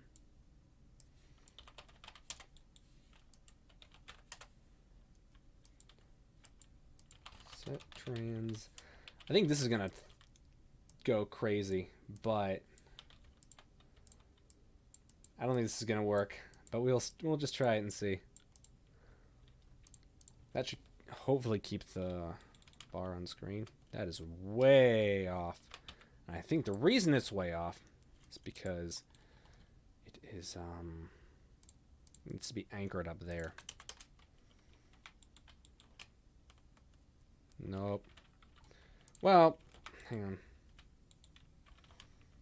Yeah, okay, it's correct when it's like this.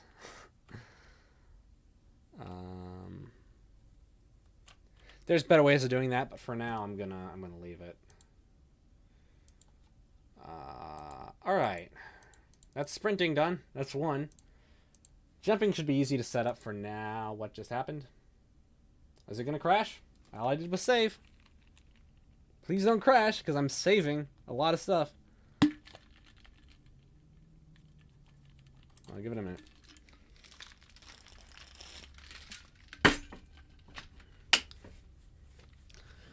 There we go.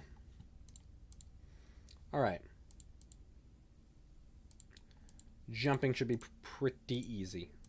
Climbing will be the big one to sort out.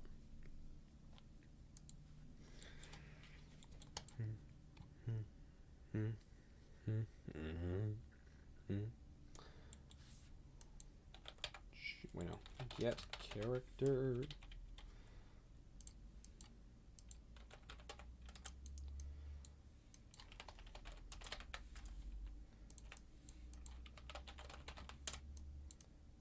And guess what? Jumping's done. Not really. I'll probably want to add more specific stuff for it, but... and specify some of the, you know, controls of it, like increase the gravity scale, jump V velocity.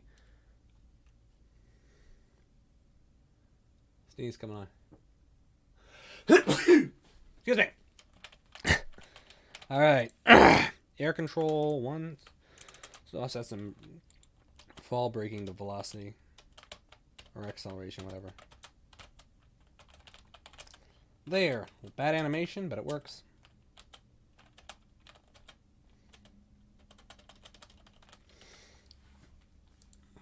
That's about the height of a Genshin jump as well. It's enough to jump over stuff. Like...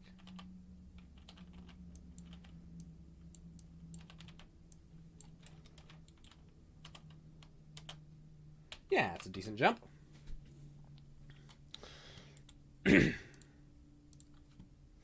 Glide. Ooh, that's one I'm gonna need. I have a control rig in here, right? So I should be able to set up an animation for. The difficulty is going to be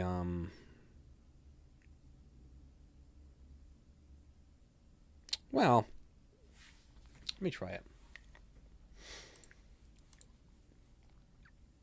Let's do it. Yeah, let's do that. Excuse me there.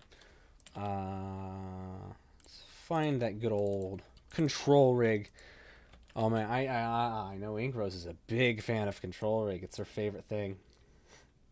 Certainly has not caused her many headaches with trying to use an Unreal.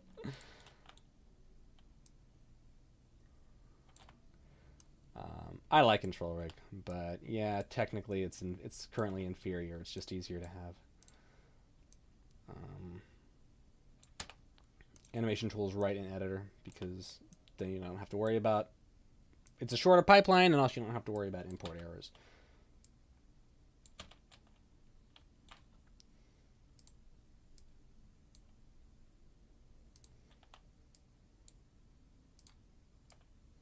Ooh, do I have auto keyframe should be on?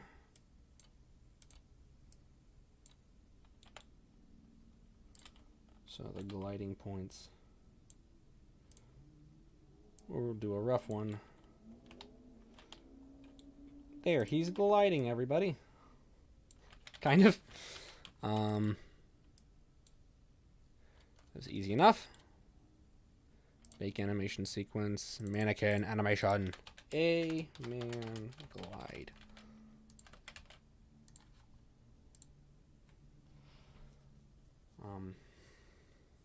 Control rig. I like control rig objectively is really great. Yes. But it's because I know initially it was made for retargeting and procedural animations. It's at least in Unreal 4, its animation tools are a little bit like compared to something like Blender or Maya, little bit underutilized. The programmable nature of them with blueprints is amazing. It's more the actual editing and the timeline that's not quite as good. But I'm thinking Unreal 5 is working more on that. So I know they have things like pose libraries, which are great. But yes, control rig is quite fantastic when working correctly. Also, hello Ben, good to see you.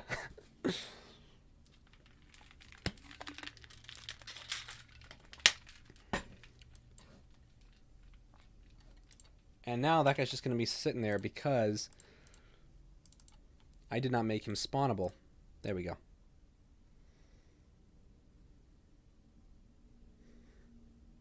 Saving, but it's saving down on that screen. So, there we go. All right. Brrr. There's the glidey boy. Now, I'm trying to think if I want to set it up in the, no, not the control rig. I don't want the control rig, I want the blueprint. Oh, cancel. Where's the blueprint? Oh, right, it's in with the anime character. I'm gonna need to pull that over. Human. That'll be in falling. I think I can just do this for now. Blend between the falling and the gliding animation. You been using Omega at all, Ben? Out of curiosity? Getting much use out of it, I hope. Be gliding.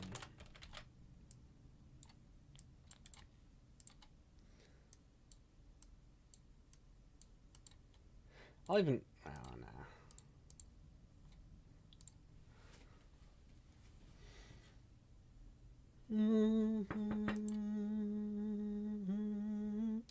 So now if I am falling, I can then be like glide. Oop, I want it to be smoother then. Yeah, I know people have asked me for more video tutorials. I really want to do them. Wrapping up work on Mariposa has been taking most of my time. We're getting very close, and my work on that is actually slowing down. I'm mostly working on fixing bugs and crashes right now, so we have a stable demo. But aside from that, yeah, I will... Next week, probably I would like to... Because this week is the Genshin stuff. Next week, mostly I'll just be editing the stream stuff together to a proper video. And really would like to get some more video tutorials for Omega up, so people can start figuring out what the heck is going on with it and how to use it.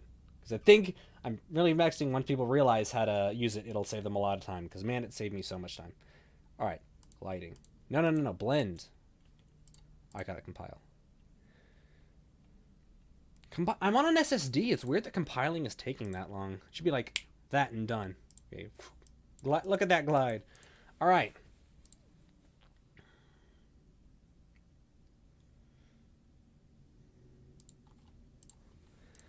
Back to, I think it's this one, gliding. And I can copy over a fair bit of stuff from, gliding uses stamina too, right? Okay. Complete. I can copy over a fair bit from sprinting, actually, because it uses a lot of that same base code. Really, I should make a macros or macro or something. In fact, I might even do that. In fact, I'm going to do that right now.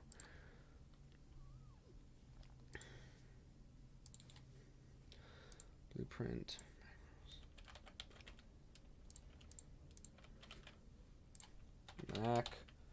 Macros. Player abilities. Alright, sprint. I'll check this. I'll make this macros instead.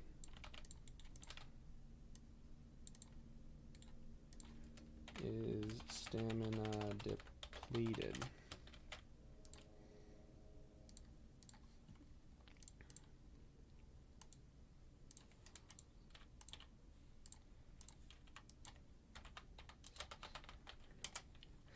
Replace these two with that. All right. Set animation state. Which will be this boy right here. Wonder if an edit would an edit animate. Yeah, we'll actually go ahead and do an edit animation state. No, we won't. No, I don't think we will. That'll just be a little visually not epic.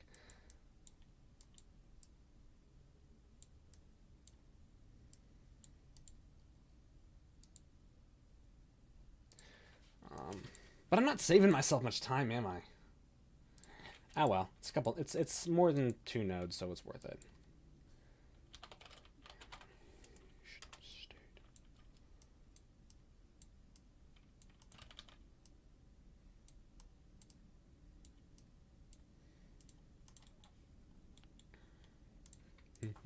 And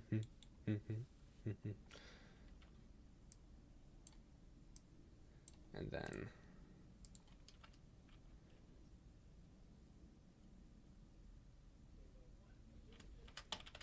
add remove. It sounds like a dog's going out, so you might hear a dog barking pretty soon here. Add remove actor tag. So that's what we'll do. No. Here we go.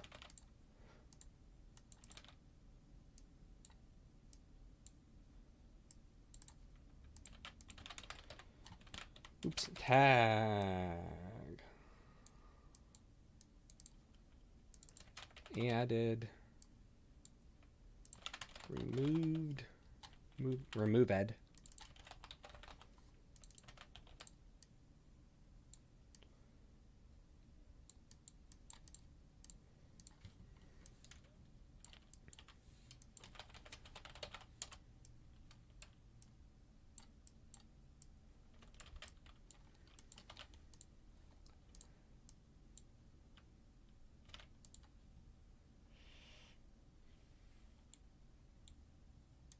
So yeah, basically I want this whole bit right here.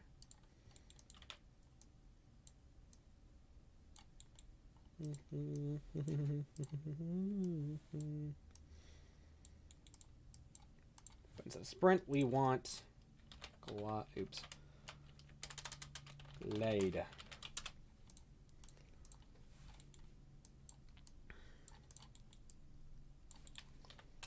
Falling. Get move component. Falling. Okay, so if I'm not falling, we should cancel the ability. And also, we shouldn't even be able to start it if I'm not falling. Can activate only if I'm falling.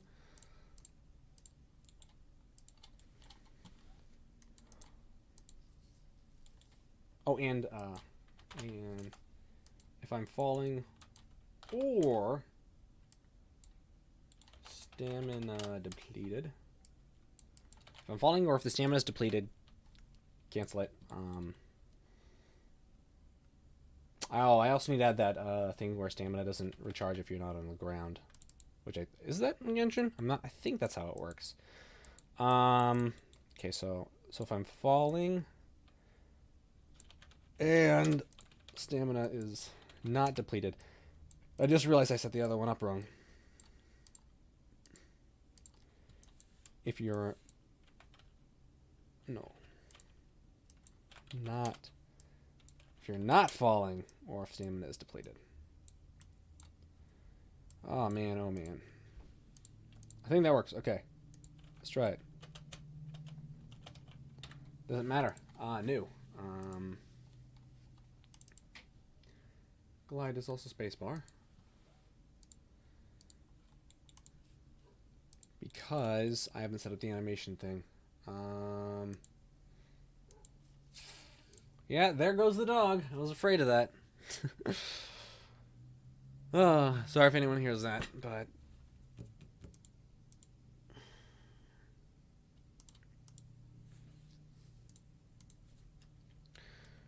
oh, it's the blueprints up here. That's right.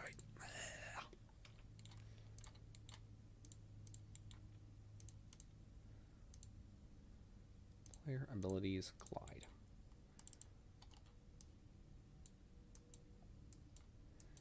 Down you go. Now I think. Man, the human is taking a long time to save. I wonder if it's because it has to run through all the... Okay.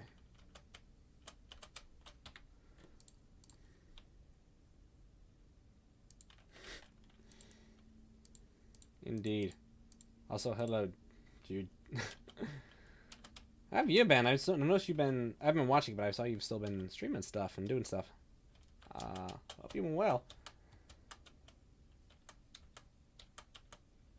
Hope you'll be streaming Mariposa when it comes out. Dude. I gave him gliding. Oops. Right? It must be something wrong with how I set it up. Yeah, gliding. So... Okay, can I activate? As long as I'm falling and stamina's not depleted. We'll just say as long as I'm falling right now. And then what we'll do is we'll stick me on a big old folly thing. Oops.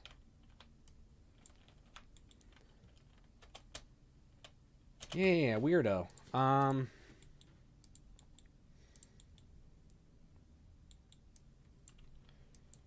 Print. Does is glide. Yeah, but it's not playing the animation. Why not? Is it killing it? If you're not falling or if stamina is depleted. Oh, if that true. If you're not falling or stamina depleted, this is true. There we go. There we go. Now we just need to reduce that fall time. Begin play. Yet, I feel like... Oh, good luck to you. Jude.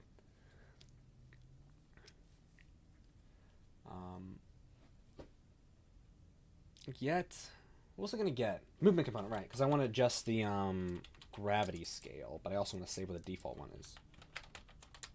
Gravity. I don't know. Gravity scale. Default gravity.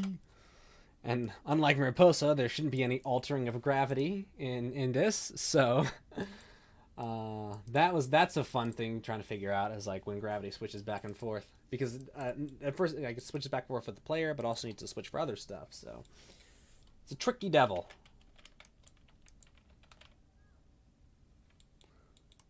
Sounds like some dog wandered off somewhere they weren't supposed to. Anyway, set gravity scale.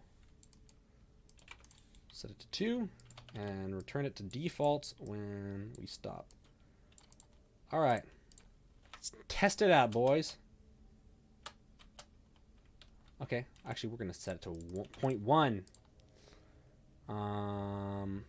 Fall damage. Fall damage should be easy to set up. That's just when I'm falling, if I hit the ground at a certain velocity, or if I land at a certain velocity, it does me damage.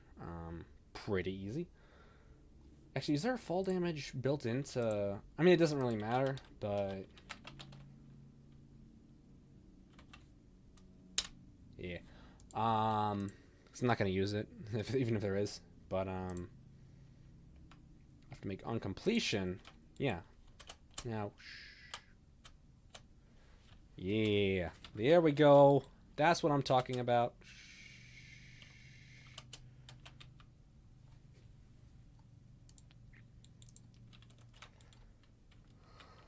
Ladies and gentlemen, Genshin Impact.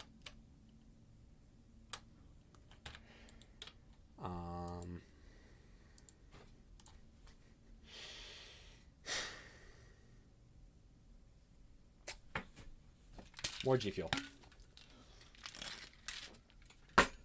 Yeah, I kind of feel like I need to be here for. I was thinking maybe I'll do 2-3 hours for, at most. I was not. I'm what am I? What are we at? 2.5. Maybe well, not quite because I started late. But yeah, I'll probably need to get this done in a week. I'm gonna probably need to do more. I also have to have time for Mariposa, but that's okay. I'm trying to think of what I want to get done for today. I think climbing is going to be a hard one. I probably will push the climbing ability till tomorrow. What other abilities do I have? Um, what I might do is I'm just trying to think of what else I want to get done for today. Um, just getting game development and Genshin is literally my favorite game. Oh, nice, Ichiro. That's cool. I mean, good luck getting into in game development. Do you use Unreal Engine? What do you have a idea what engine you want to use or what type of games you want to make? Yeah. I have thought about if I have time, it'd be fun to make a gotcha mechanic in here, a wish mechanic that has a 100% success pull rate. That would be fun. Or like 100% 5-star, something like that, just as a joke. But that's like low priority. I feel like I need to include the wish things to some extent for it to be a proper Genshin remake, but I don't know. Anyway, I got sprinting, jump, gliding, climbing. So it's mostly just combat abilities that are left, and I would think I'd use skills. So generally, the way the combat, like the unique player skills, I was gonna say they work functionally the same, but they actually don't. I'm just trying to think of a way without adding a new ability for each player skill. Because abilities are an entire actor, so that's costly. I'm wondering if I can put all this stuff into like a montage or a data asset. But whatever. I'll think about that later. So for now, we got climbing's the big one that this is going to feel really incomplete without. So, you know what? I think I'm going to try and do climbing. I'm going to try and tackle climbing today.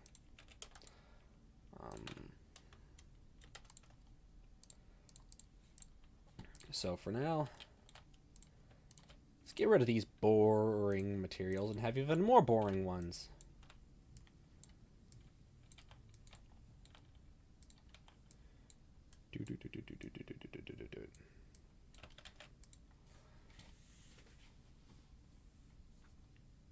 Let's see. Ichiro says, well, I started with Unity like 2 weeks ago, but a long way to go, but I'll probably try Unreal 2 after your stream. Just to see if I'm more comfy with it. I mean, go for it. I honestly started with. I know a lot of people say like, don't start with Unreal because it's complicated, and it is. It's complicated. It has a big learning curve. But I started with Unreal, and once I got over that big learning curve, I really like it because it's so easy to set stuff up.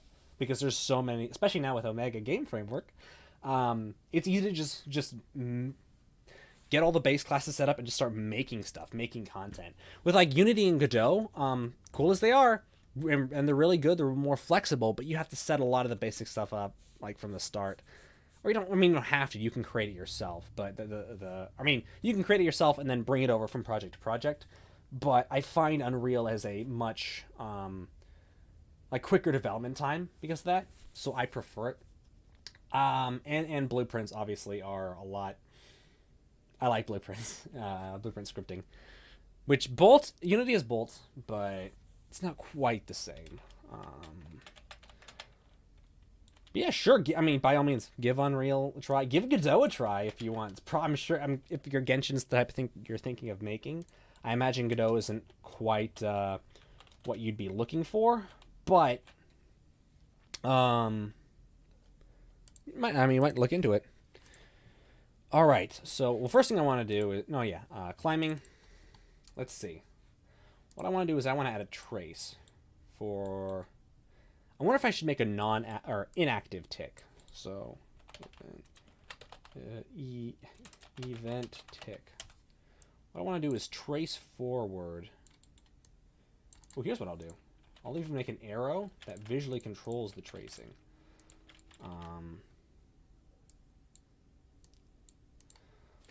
Anyway. Oh man, I am so, especially since if you've yeah, Ben, I am also really excited for Unreal 5, especially if you are on Twitter and look like Unreal Tips, go through the Unreal Tips hashtag. There's a lot of features in Unreal Engine 5 that are like in development that they didn't show in like the live stream. A lot of like really cool stuff that they're doing with like oh man, I mean, if you just go on Twitter and look up like UE4 tips, you should probably find some cool Unreal 5 stuff. So I'm really excited for it, especially for control rig and like game features. That's gonna be a cool one. And what was another one? I think those two are kind of the big ones that I'm hyped for. Lumen obviously looks awesome, the lighting thing, and Nanite, but I'm more interested in the gameplay sides of stuff. Um, yeah. So anyway, or is active.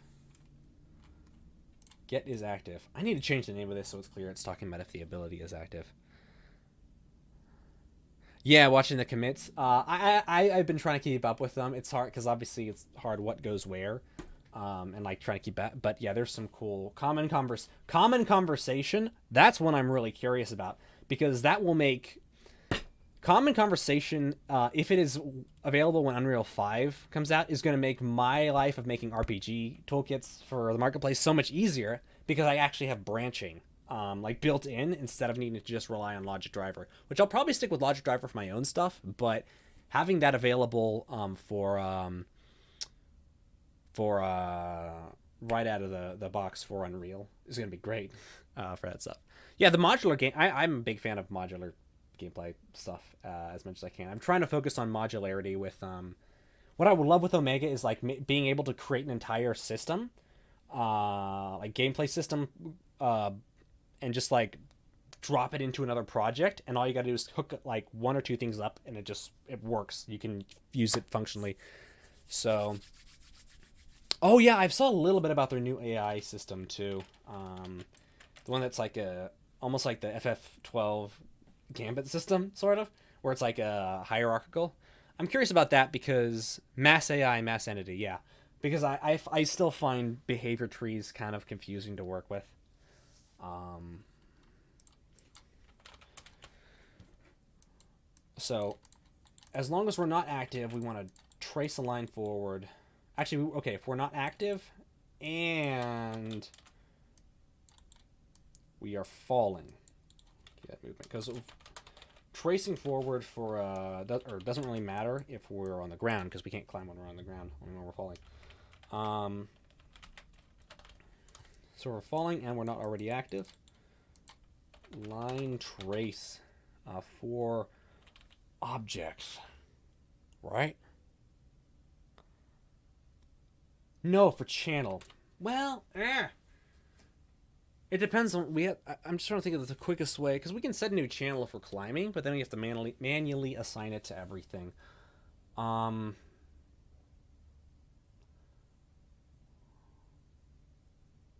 think I know what I'm gonna do. Let me look at tracing.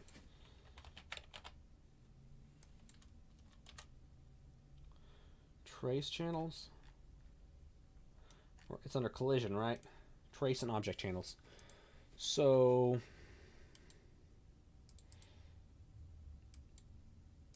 what are the default? The presets.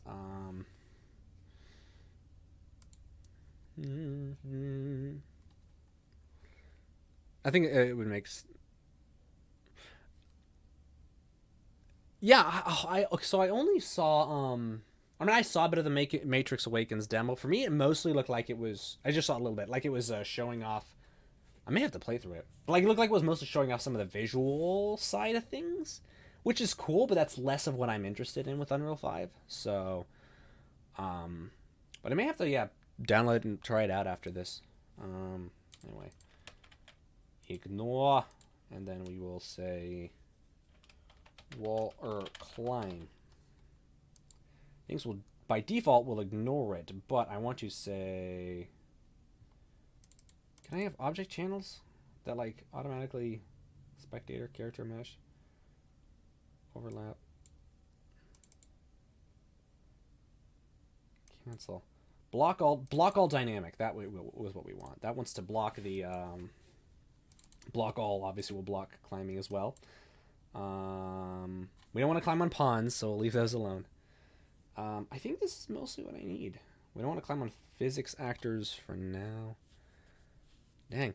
Yeah. Oh man, I would love. They might. They've done it with like. I should make sure. I need to remember to specify what I'm talking about before I give qualifiers. I would love for them to release the project files for Matrix Awakens on the marketplace to dig through, which they might. They've done that with other stuff, like with I mean, obviously they did it with the Valley of the Ancients and that sort of stuff. The tech demo. So who knows? Who knows? That'd be cool to just go through there, but yeah, I'm more interested in seeing like, yeah, because a lot of stuff they've shown so far has been line traced by channel, I think, right? Yeah, climb has been focused on like higher end stuff, open world or high fidelity stuff. What I'm interested in is seeing the more gameplay side of things. So I'm like how indie devs would utilize that stuff. Indie devs who don't necessarily need all that aren't just focused on that higher end graphical fidelity sort of thing, and finding creative ways they'll figure out how to use the tools to either speed up game development or just different creative ways. Yeah. Have they said if they're going to release? Are you talking about releasing the the Matrix Awakens on the marketplace, or like the pack on the marketplace? Because I haven't heard them say anything about that. If they're going to.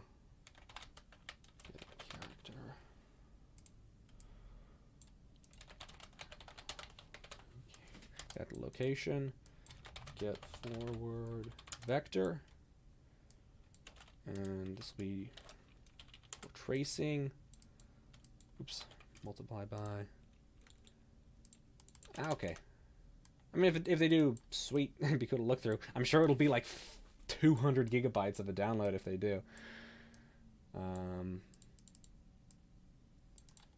So, and then we will debug this for 1 frame. All right. Oh, that's a bit too far, though. We want to grab, like, we need to be basically right up against it. We need to be hugging that wall. Okay, sweet. I did not hear them say that, but that's awesome. So, anyway.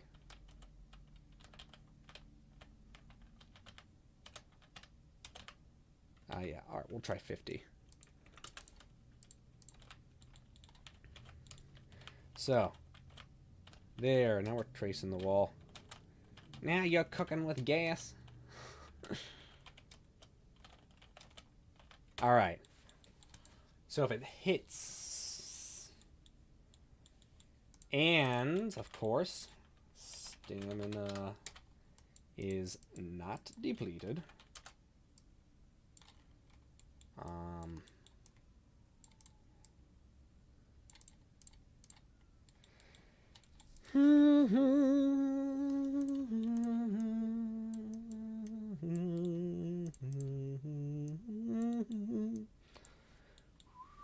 On hit, and let's activate it. I mean, I'll definitely need to add more, or not, execute. I forget it's execute. I need to change that name. Activating a ability inside itself is execute, which we don't need a context because everything's in the hit. So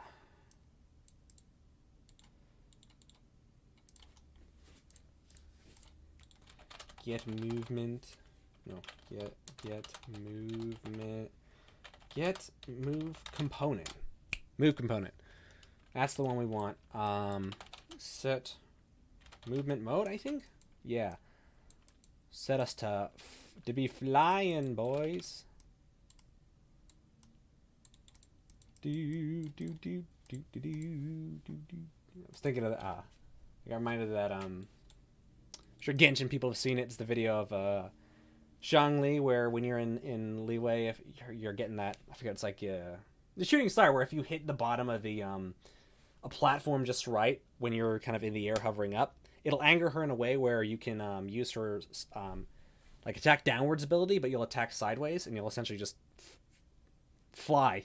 It's like a it's like a cheeky way to fast travel essentially, or to fly across the map. It's really cool. Anyway, I think I have climbing animations in here already.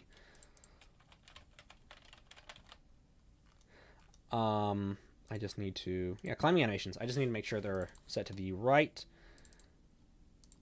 Or retargeted to the right. Can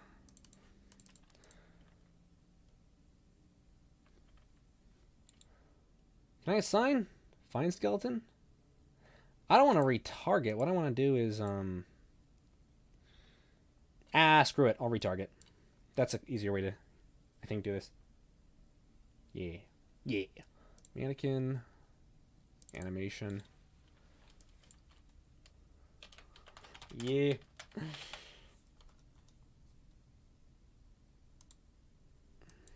If it hasn't, or I don't know if anyone saw on when I pulled up the Gilded, but I'm a bit of a Xinglan guy. I think she's very cute. Lovely, lovely girl.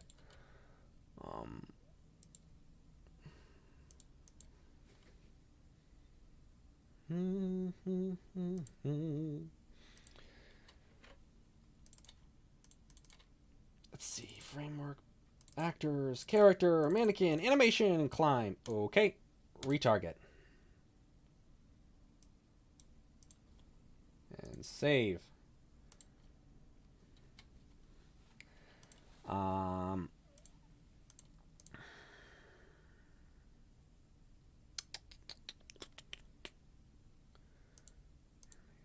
Climbing.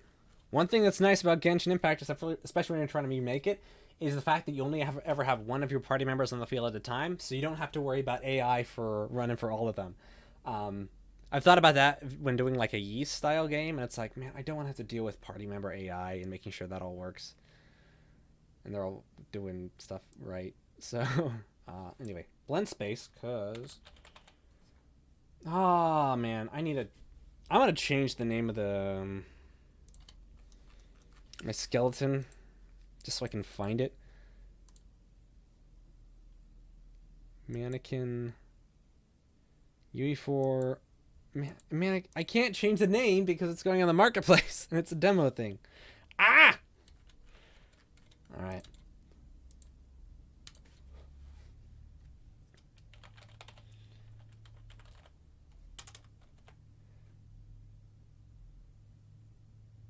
That's the one, right? Yeah. Please be the right one. Animation blend space. Climbing. I don't even know how much of this I'll use, but climbing, jump, climb to top. My back is starting to ache me, and I've been standing up this whole time, which is good for posture and stuff, but it does mean I'm going to need to probably after I finish this wrap up. I don't know. Actually, you know what? I'm going to just change to a sitting position now. I've been standing up for like 2.5 hours. It's good enough for my back. Yeah, well, that's Ishiro, that's the I mean, think about, I would have absolutely thought the same as you. I mean, I still kind of do. When I started like learning Unreal, man, it was like 5 years ago, I think. Something like that. Probably getting close to 6 even. 5 years ago properly though. I was super overwhelmed, but pull this down correctly to the appropriate.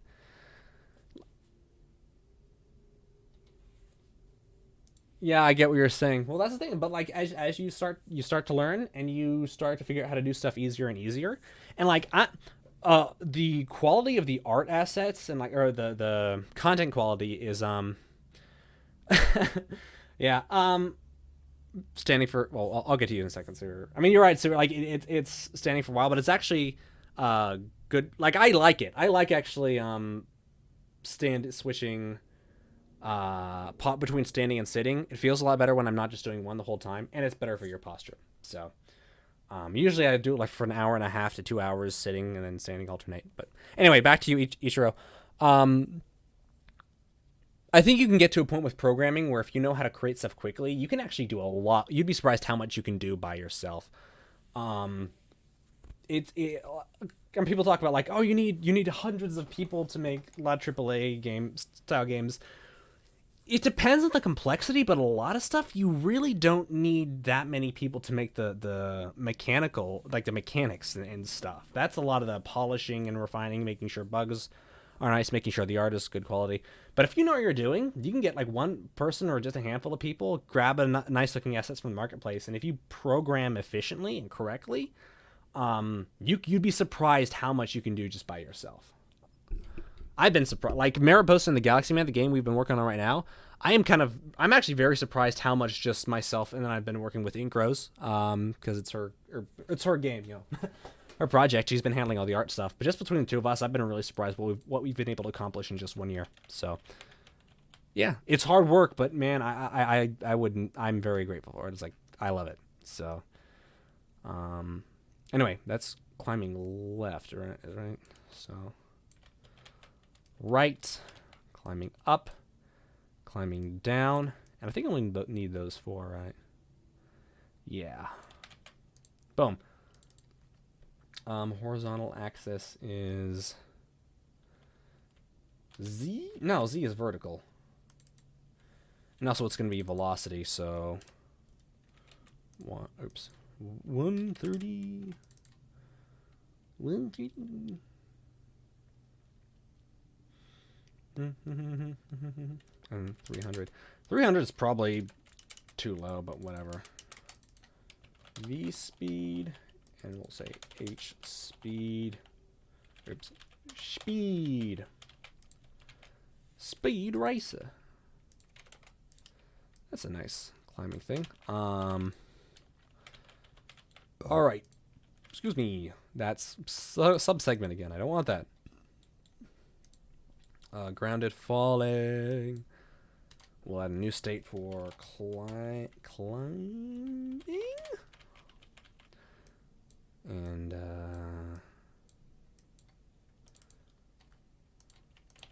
be climbing. It does feel good to sit down though now.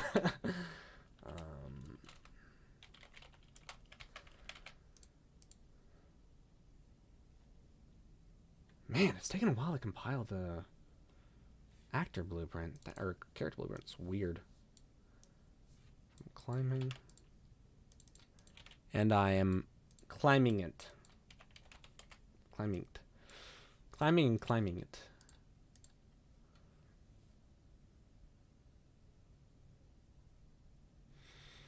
So air, climb. Oh yeah, because I gotta add it in. Ta-da! No, preview. Which means I gotta save the velocity, but that is okay with me.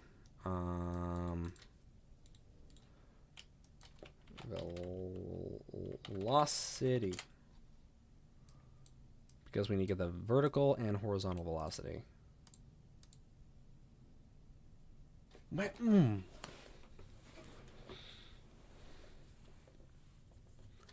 Yeah, I'm planning on doing it every day this week. Ichido at about 1 o'clock. I do have other things to do, so it can't go quite as late as I would have liked, or like normally I'd like. I'll take a break and then come back and do it for the rest of the day. I probably will stop at, it's almost 4 o'clock. I might have to stop at 4.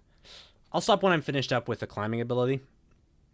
But yeah, planning for 1 o'clock tomorrow as well. So yeah, see ya. Thanks for stopping by, man.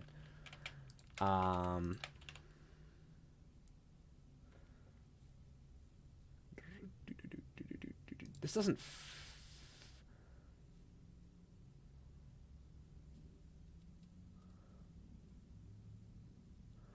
As a mega game, yeah.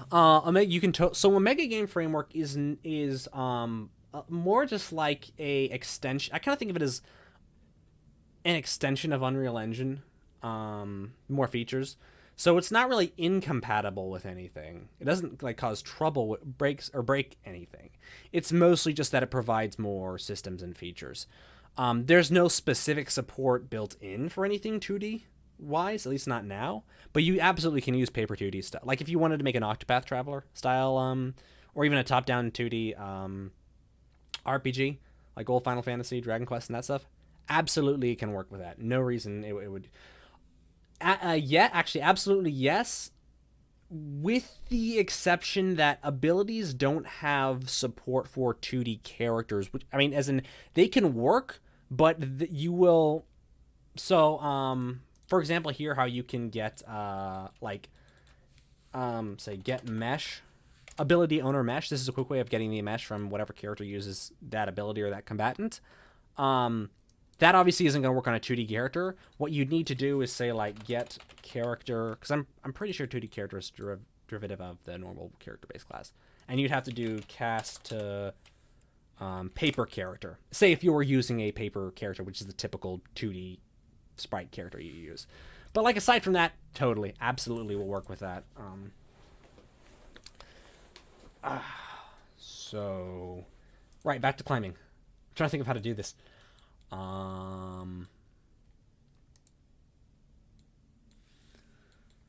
guess it would just be the addition of yeah. Okay. Split. I will add.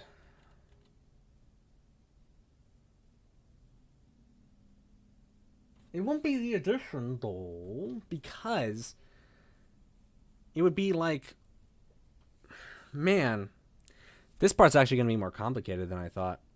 Because space, we need to figure out okay what direction we're facing. Oh no.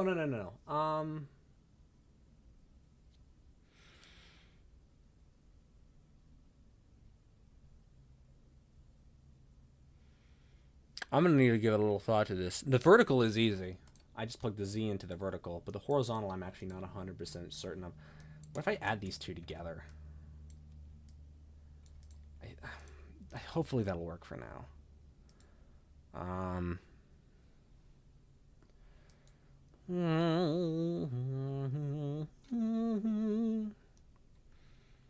Well, we can actually try it out.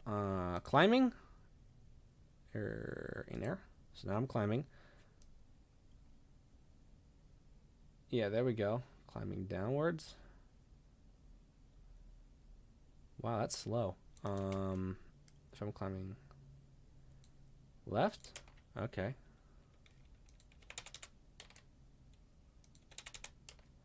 Man, I don't know. I don't know. But we'll see.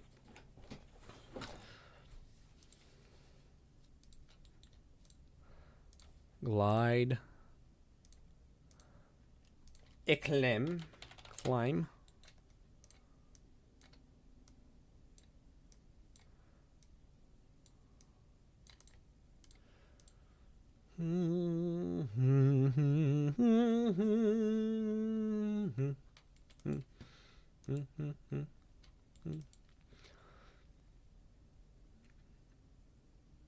My brain just blanked on what I'm doing. I'm going back to climb. That's what I'm doing. All right.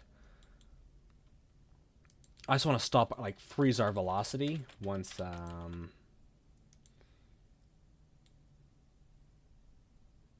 yeah, okay. So, set velocity. Once we start climbing, I want to set our velocity to 0. Set anim state.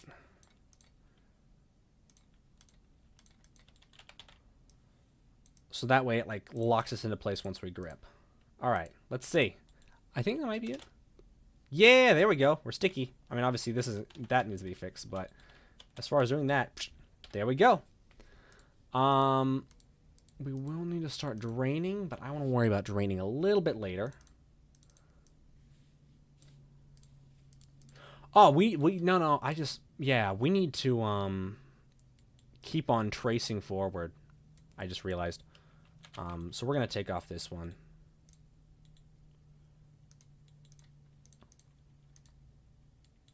Because we want to keep updating our trace and knowing exactly where we're moving. So, or like keep ourselves oriented at the point we're hitting. So on activated tick, break out, get actor location.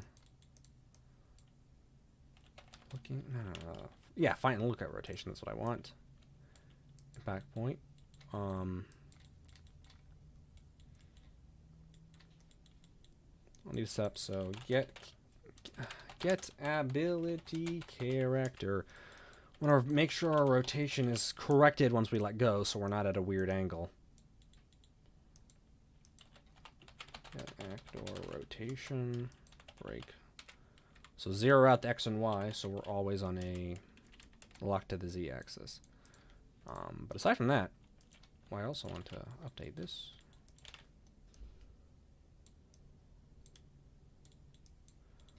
Regeneration. R interp to actor rotation. That's right, 6. We're getting close. Getting close, I think.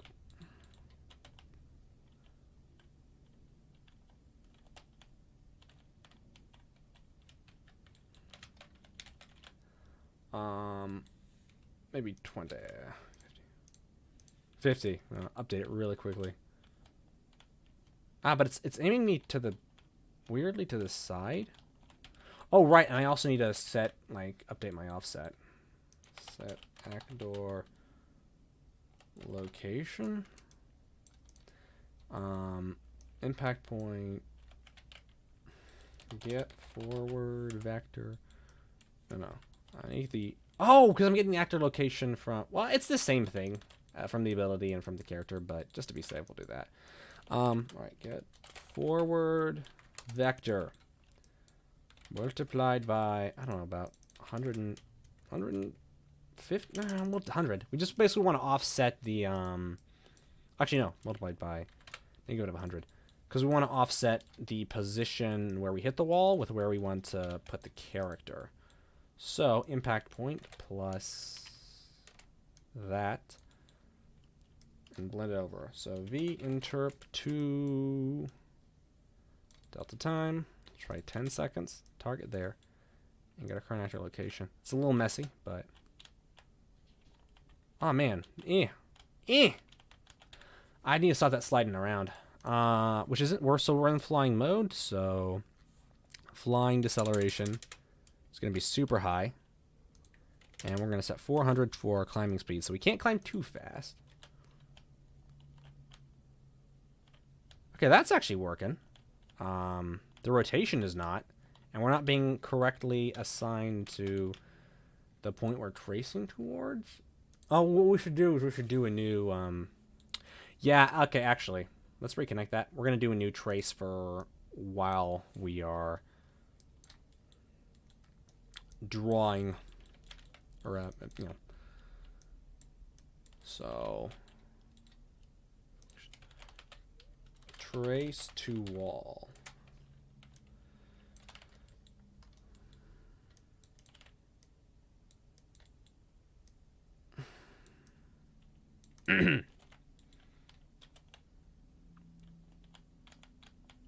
Yeah, once it lets go, that's a problem.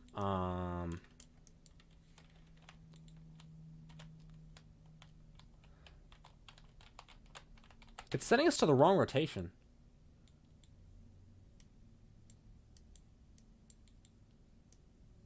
I wonder why.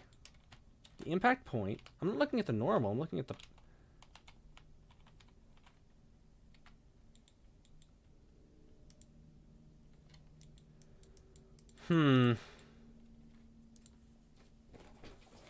Maybe because it's... Oh, it might be because it's turning me around and that's stopping me. Let's try and rotate it. Rotate. Rotate. I think... Or no, combined rotators. That's it. So we're going to flip this 180 degrees. This is already getting confusing to people watching, I'm sure. No, it's not. What on earth?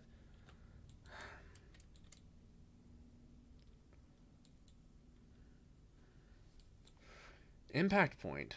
That's what we want, right? Let's not just change that. Print. No. Debug sphere. That's point 2. So we can just see where the thing is hitting. What the heck?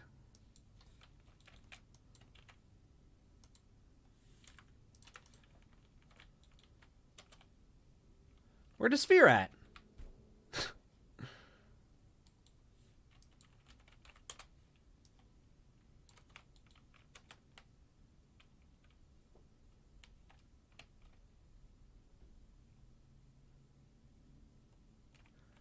Where's my sphere? What if I just... Is it the duration? I don't think it would be. Oh, it is! Well, we'll flush. For now.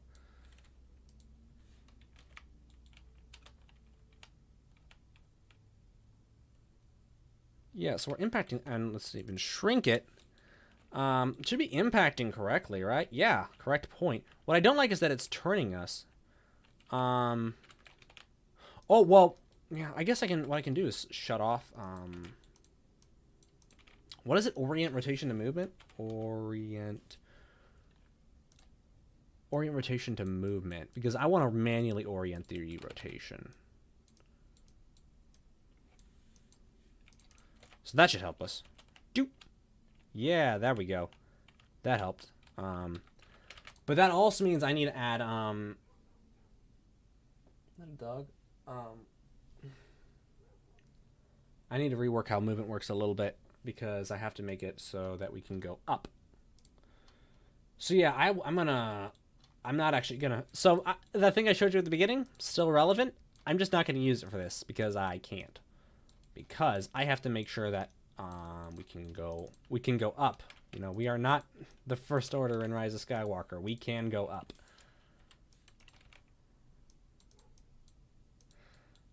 Triggered. Ah, frickin' dogs. Oh, for goodness. Yeah, sorry guys. I'll be right back.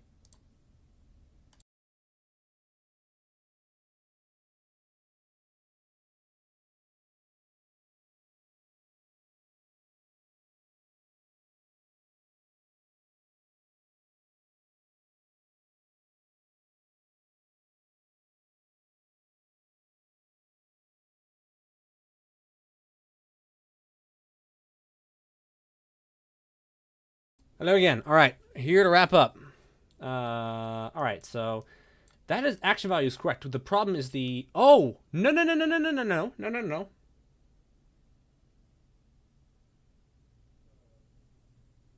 Hang on. Move to 2D. Move 2D. Did I do that right? Oh yeah, because I only have forward and right there. But that's actually okay. I can still use this because I just need to change the forward to up. That's all. Triggered. Basically, when I receive the forward input. So select vector.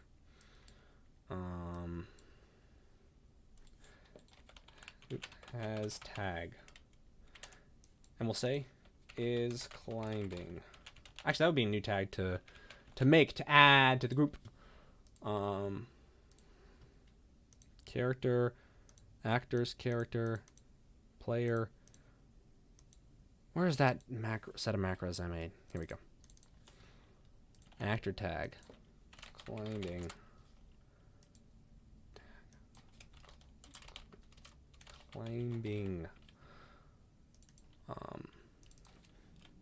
It is climbing.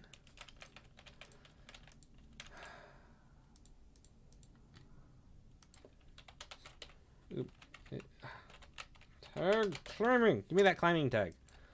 All right, if it's the climbing tag, then we're going to go up. If not, we're just going to go normal forward and then right.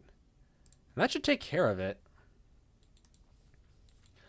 All I have to do is add tag. Add a remove actor tag, not gameplay tag. Oh, that should be whatever.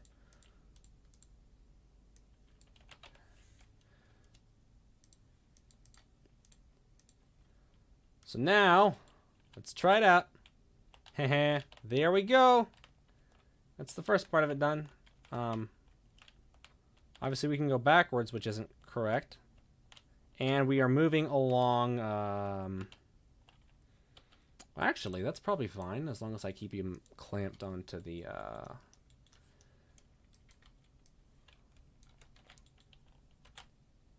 Why is it rotating me? It's weird.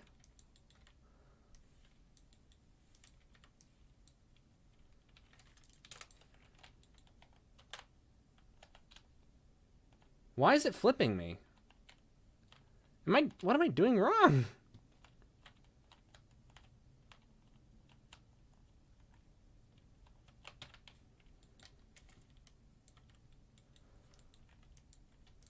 We'll only do that if there's a actual hit.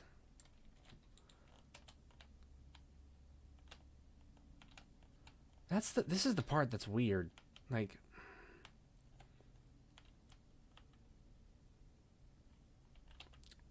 it only works like this. Once I get pulled off, then it's like, heh, nope. Maybe.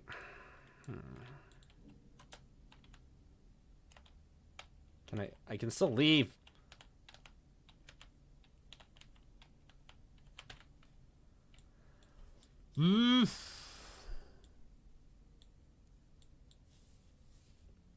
Man.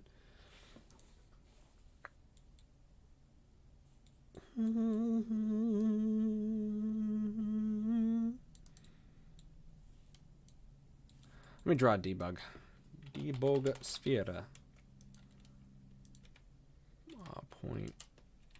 Point one, just so I can see where this thing is, where it's telling me I'm supposed to be.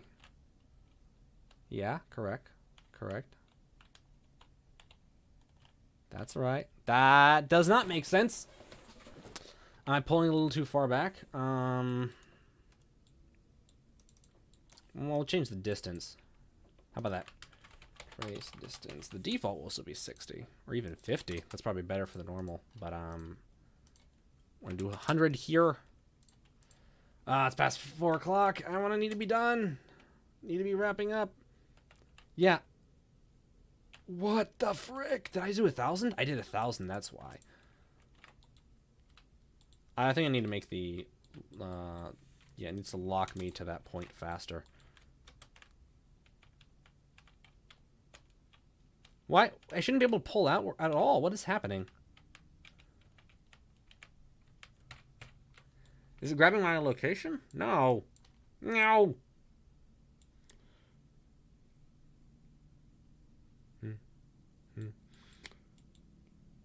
Draw from the impact point, because that's what I want. Just, like, offset that a little bit. Okay, we're gonna flip. I guess we'll flip this. We'll start from the impact point, look at where the character is, then go forward from there. I don't know, 30. Maybe that'll do it. The fact is, it shouldn't be pulling back like that. Yeah, see? It's like trying to correct where I am. But it ain't. Oh! I'm so dumb. Because I'm telling it to set the ability in that location, not the character. Alright. Wow, that's not cool. But at least it's working properly now. And we're going to set that down to 30. No, still not right. 250? Oh, it's negative. That, man.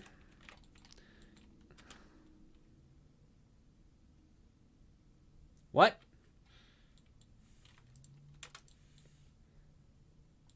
Get current. Yeah. What's the problem? What's happening? What is going on? What is... Why?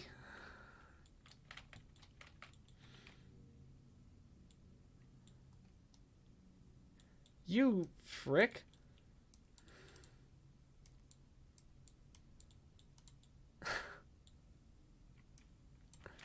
Okay, only if it hits. Oh, okay. It's pulling me off. Okay, it's too far. It's pulling me off, and then it's like, what is going on? Because the trace is invalid. I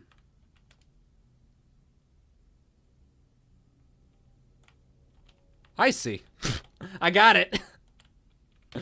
I'm gonna lock me a little bit closer though. There we go. So I'm actually gripping onto it. Boom, and now I can pull back, but I can't really because I want to lock me even harder to that.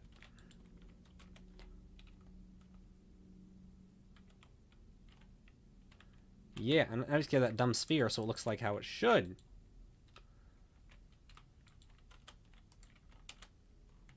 Sweet, sweet, sweet. Climbing, boys. And now,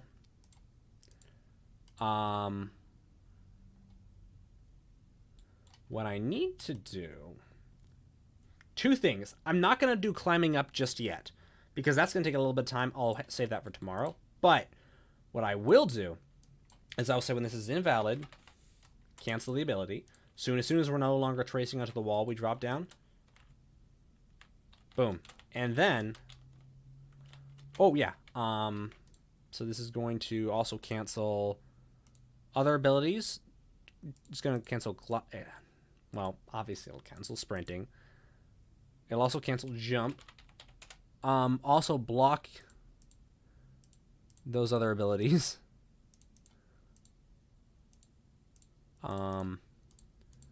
And I want to make it so when we jump, it cancels out of climbing. So activating a jump ability cancels out of climbing. Did I just tell you block jump? No, this is a jump ability. Cancels climb.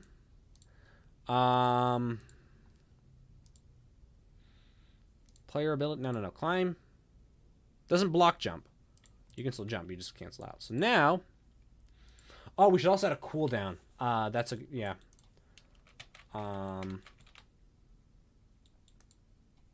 Because otherwise, I think when you release, it's just going to be like, yeah, it jumps me off, and then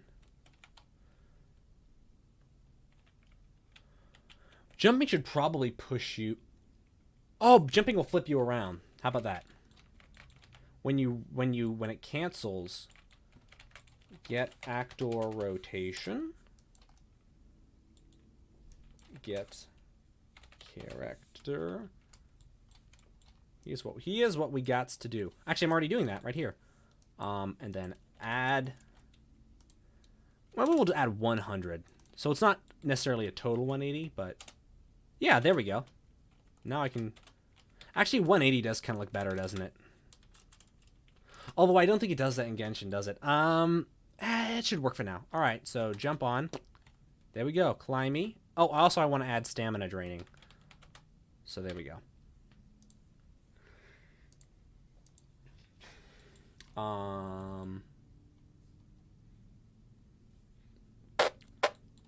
That's a pretty simple thing. Yeah, because I just add and remove another add remove tag. Stamina. And that way, oh boy, there's a big ol' activated tick. Unactivated tick. Stamina. Is stamina depleted? Or is stamina not depleted? And then when it is, bye-bye. There she goes. Almost 3 hours. Man, it's not quite as much as I thought I would do, but oh well. So now.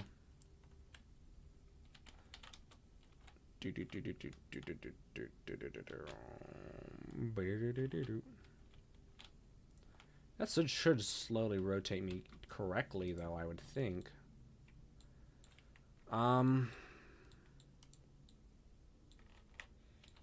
Whatever. It's fine. So now we go. We moving. And when the stamina, if I hold on. When the stamina depletes, it should drop me. Whee! There we go. And I think there's one more thing. I want to make sure this works when, like, climbing, I may need to do a sphere trace, actually, rather than a line trace, just so I can make sure it works correctly, like, when transitioning. Yeah, because, see? Okay. Oh, that's right. What I need to do is rotate based on the wall normal. So the impact normal, rotate, get rotation. I believe this is going to be, no, not fine, look at rotation. Rotation, max vector. So I believe this will rotate me, what the frick? So I gotta combine it. I don't think it's a 180. At least not in this case.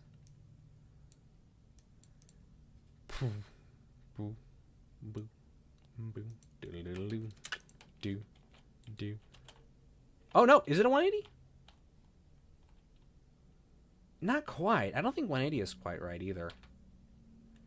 Let's try a 90. Also, I'm lerping a bit too. Oh, because I'm doing it from the current. Yeah, okay. Okay.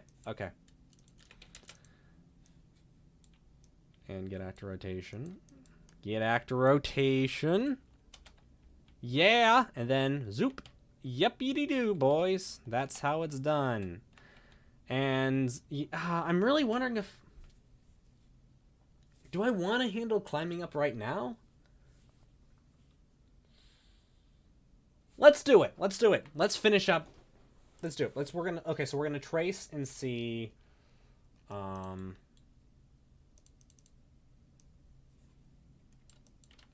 if I can climb up. So let's clamp this down to, we'll call it wall correction. Or transform correction. Transform correction.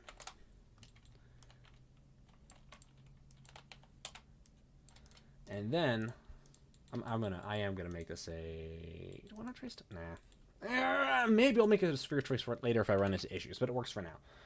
All right. What I will do is sphere trace this. Sphere trace by channel. I think I just need to do visibility for this one, though. So I'm tracing at 100, which means get actor... Oh, offset. I forgot I made this, too. So this is another actually useful offset actor vector. Another useful macros I made for Omega. Those of you that are left is called vector offset and actor vector offset, which literally it essentially just does what I've been doing before, where it gets the forward and adds that to the current location to essentially say to get a location that's like a certain distance in front of you or to your side. So back to climb. So like if I were to put 100 in, or say actor here, I put 1,000, say get ability character, then it would spit out a result that's 100 forward from whatever direction the actor is facing. So in this case, I want to trace maybe 150 forward. Oh, also up 150 forward, and then maybe 200 up. And then 150 forward and negative 50. We're going to trace for visibility. That's the easiest one.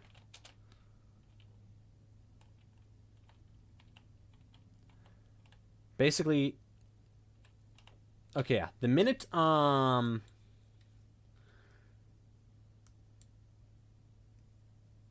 so, yeah, okay. So it's a little overkill.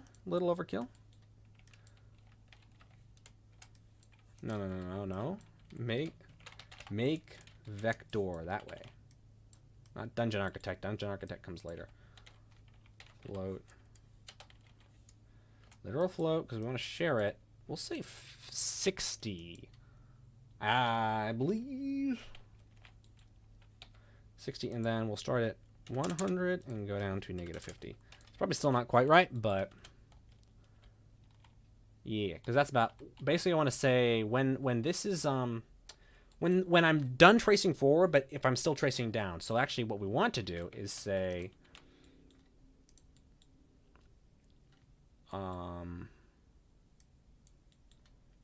If... Yeah, well, we'll do it on here. If...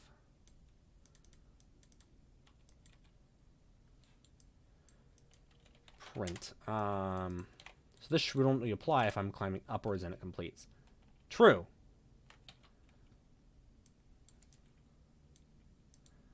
Bleep blue.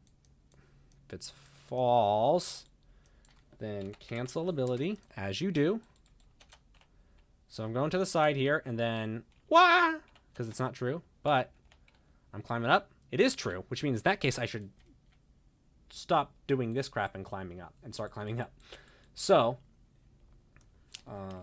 move component to 0.35, ease in and out. We want to get the root component of the character. Get root component. Or actually, it's, well, the capsule's root. We'll just do that. Capsule. Then, well, we also want to do this once. Do once.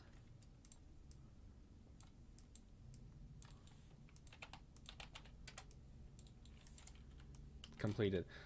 Complete ability, and reset that.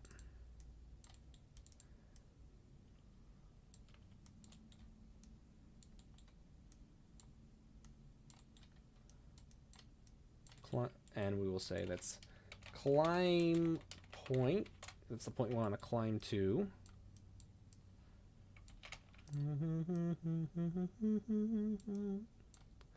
We should also make a boolean for when climbing, just so we stop wall tracing. He is climbing up. Probably is finishing climb would be better, but this is okay.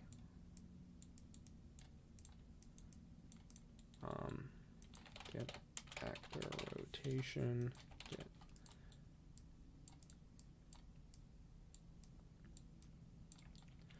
We want to keep our rotation. And we'll even make this 0.4 because I think that's safer. Ah, boy. Almost there. Almost there. Move. Let's see. Climb point. Break. This should be an easy guide. Literally just have to add a vertical. Impact point. Add vector. We will say 150.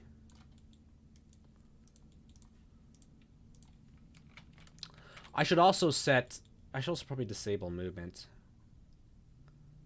Let's try that.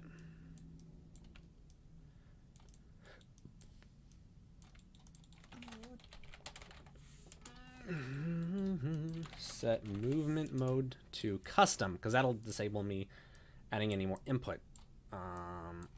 So one more to this. If stamina is not depleted. Actually, we need to make sure it's this is first, because we don't want to cancel the ability while we're finishing the climb.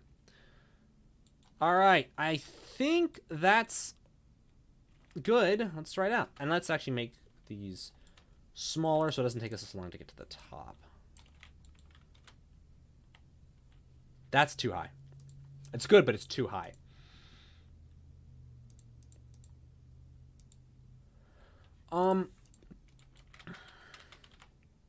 In fact, I also noticed I went the wrong way, so select. If it's canceled, then we'll flip 180 degrees, but if not, we won't.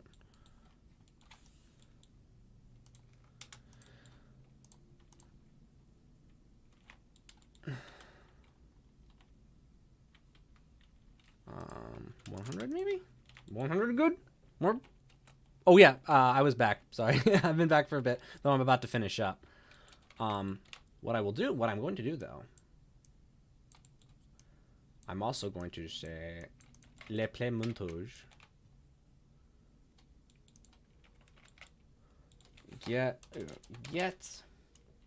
No, I just need the character. Play montage.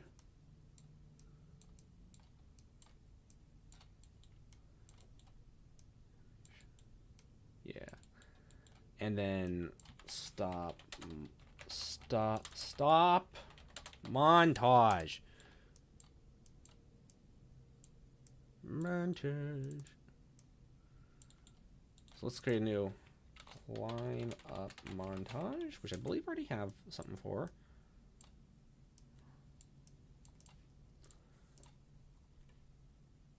And so now, where them animations at? Climb.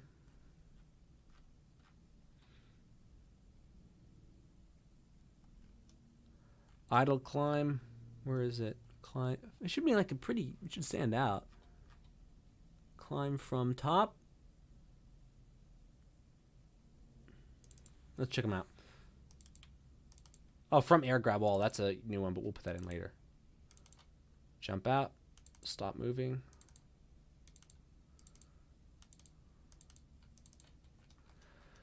Climb up to top. That's the one we want. Climb up to top. Create animatage. Man, climb to top. I realize I'm probably not going to be able to use a lot of these specific animations in the marketplace version, so I'm going to make sure to replace them. But yeah, so I am, in a sense, I'm making harder, more work for myself later on. But whatever, I can figure that out. All right, let's try it out. I don't think there's any root motion on this. That's good. So we'll also add a loop here, just so it doesn't repeat. And so it loops there. See? There. All right. All right. If this works, then we're done for today. It kind of worked, but not really. It moved me too high. And this thing, I think, needs a sharper in and out.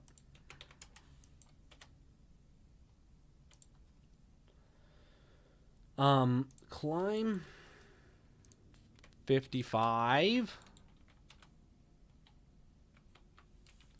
65. It's like moving me right through the wall, which I don't want, but maybe it move along a curve, a timeline. Oh well, I can fine tune it later. It works. Not as prettily as I would have liked, but it works. What might help though,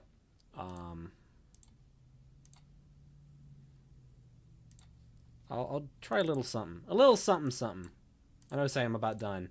I keep saying that, but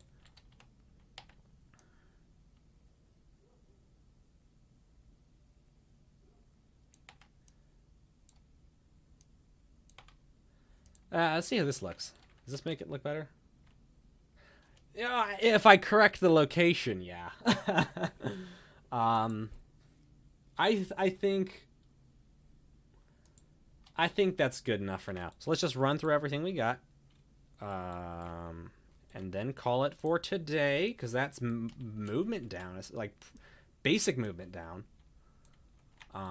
So we got jumping, we got gliding, which I may need to nerf a little bit, but works.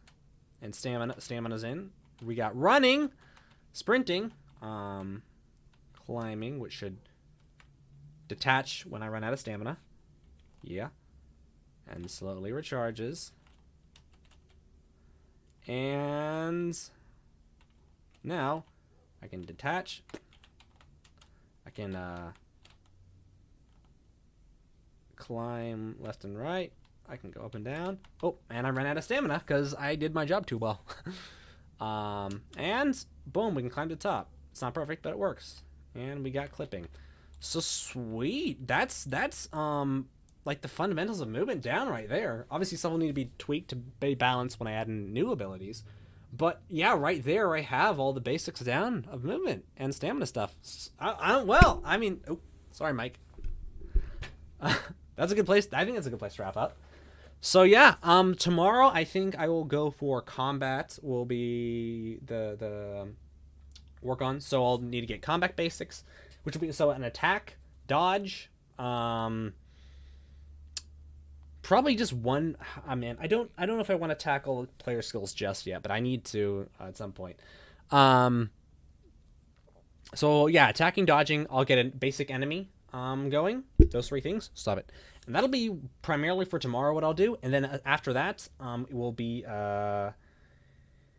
interactables. Being able to like click on something and interact it, which whether it be item pickups or whatever. So, which then would be like item inventory items, a collection, stuff like that, and then character leveling, and then a lot of the framework stuff is done. It's gonna be building content. So, yeah, wasn't the most visually exciting today, but a lot of important stuff got done. And yeah, I will be admittedly working on some of this outside of the streams if I have time, just because 7 days. I probably need more than literally just 7 3-hour stream increments. I'd like to go to 4 hours or more tomorrow, but we'll see. So thanks guys for joining, thanks for watching. I had a lot of fun. I'm hoping I didn't put myself in a really stupid situation, but we'll see. So yeah, if you guys, especially Unreal devs, have not already downloaded it, 1 minute here. Be sure to download Omega. Hey, look who that is. Omega Game Framework from the Unreal Engine Marketplace. It's totally free. It'll help. I think it'll help your development a lot if you're making games with lots of data assets and or RPG type of games. I think you will find this is quite the boon for you, especially if you're wanting a ability system that's an alternative to the default Unreal Engine gameplay ability system. That's what it's called. An alternative to that, check Omega out. In the meantime, subscribe if you're new here. If you like game development stuff, this is what I do. And any kind of support or anything like that would be greatly appreciated. Be sure to be on the lookout for the demo for Mariposa and the Galaxy Man, the 3D platformer I've been working on. We will have that out in like a week or so. And I'm pretty excited. I think a lot of you will like that. And I'm pretty excited and that's the first game that will be utilizing Omega in development. So that's exciting too. So yeah, thank you. Thanks everyone once again. I'll see y'all tomorrow. Bye.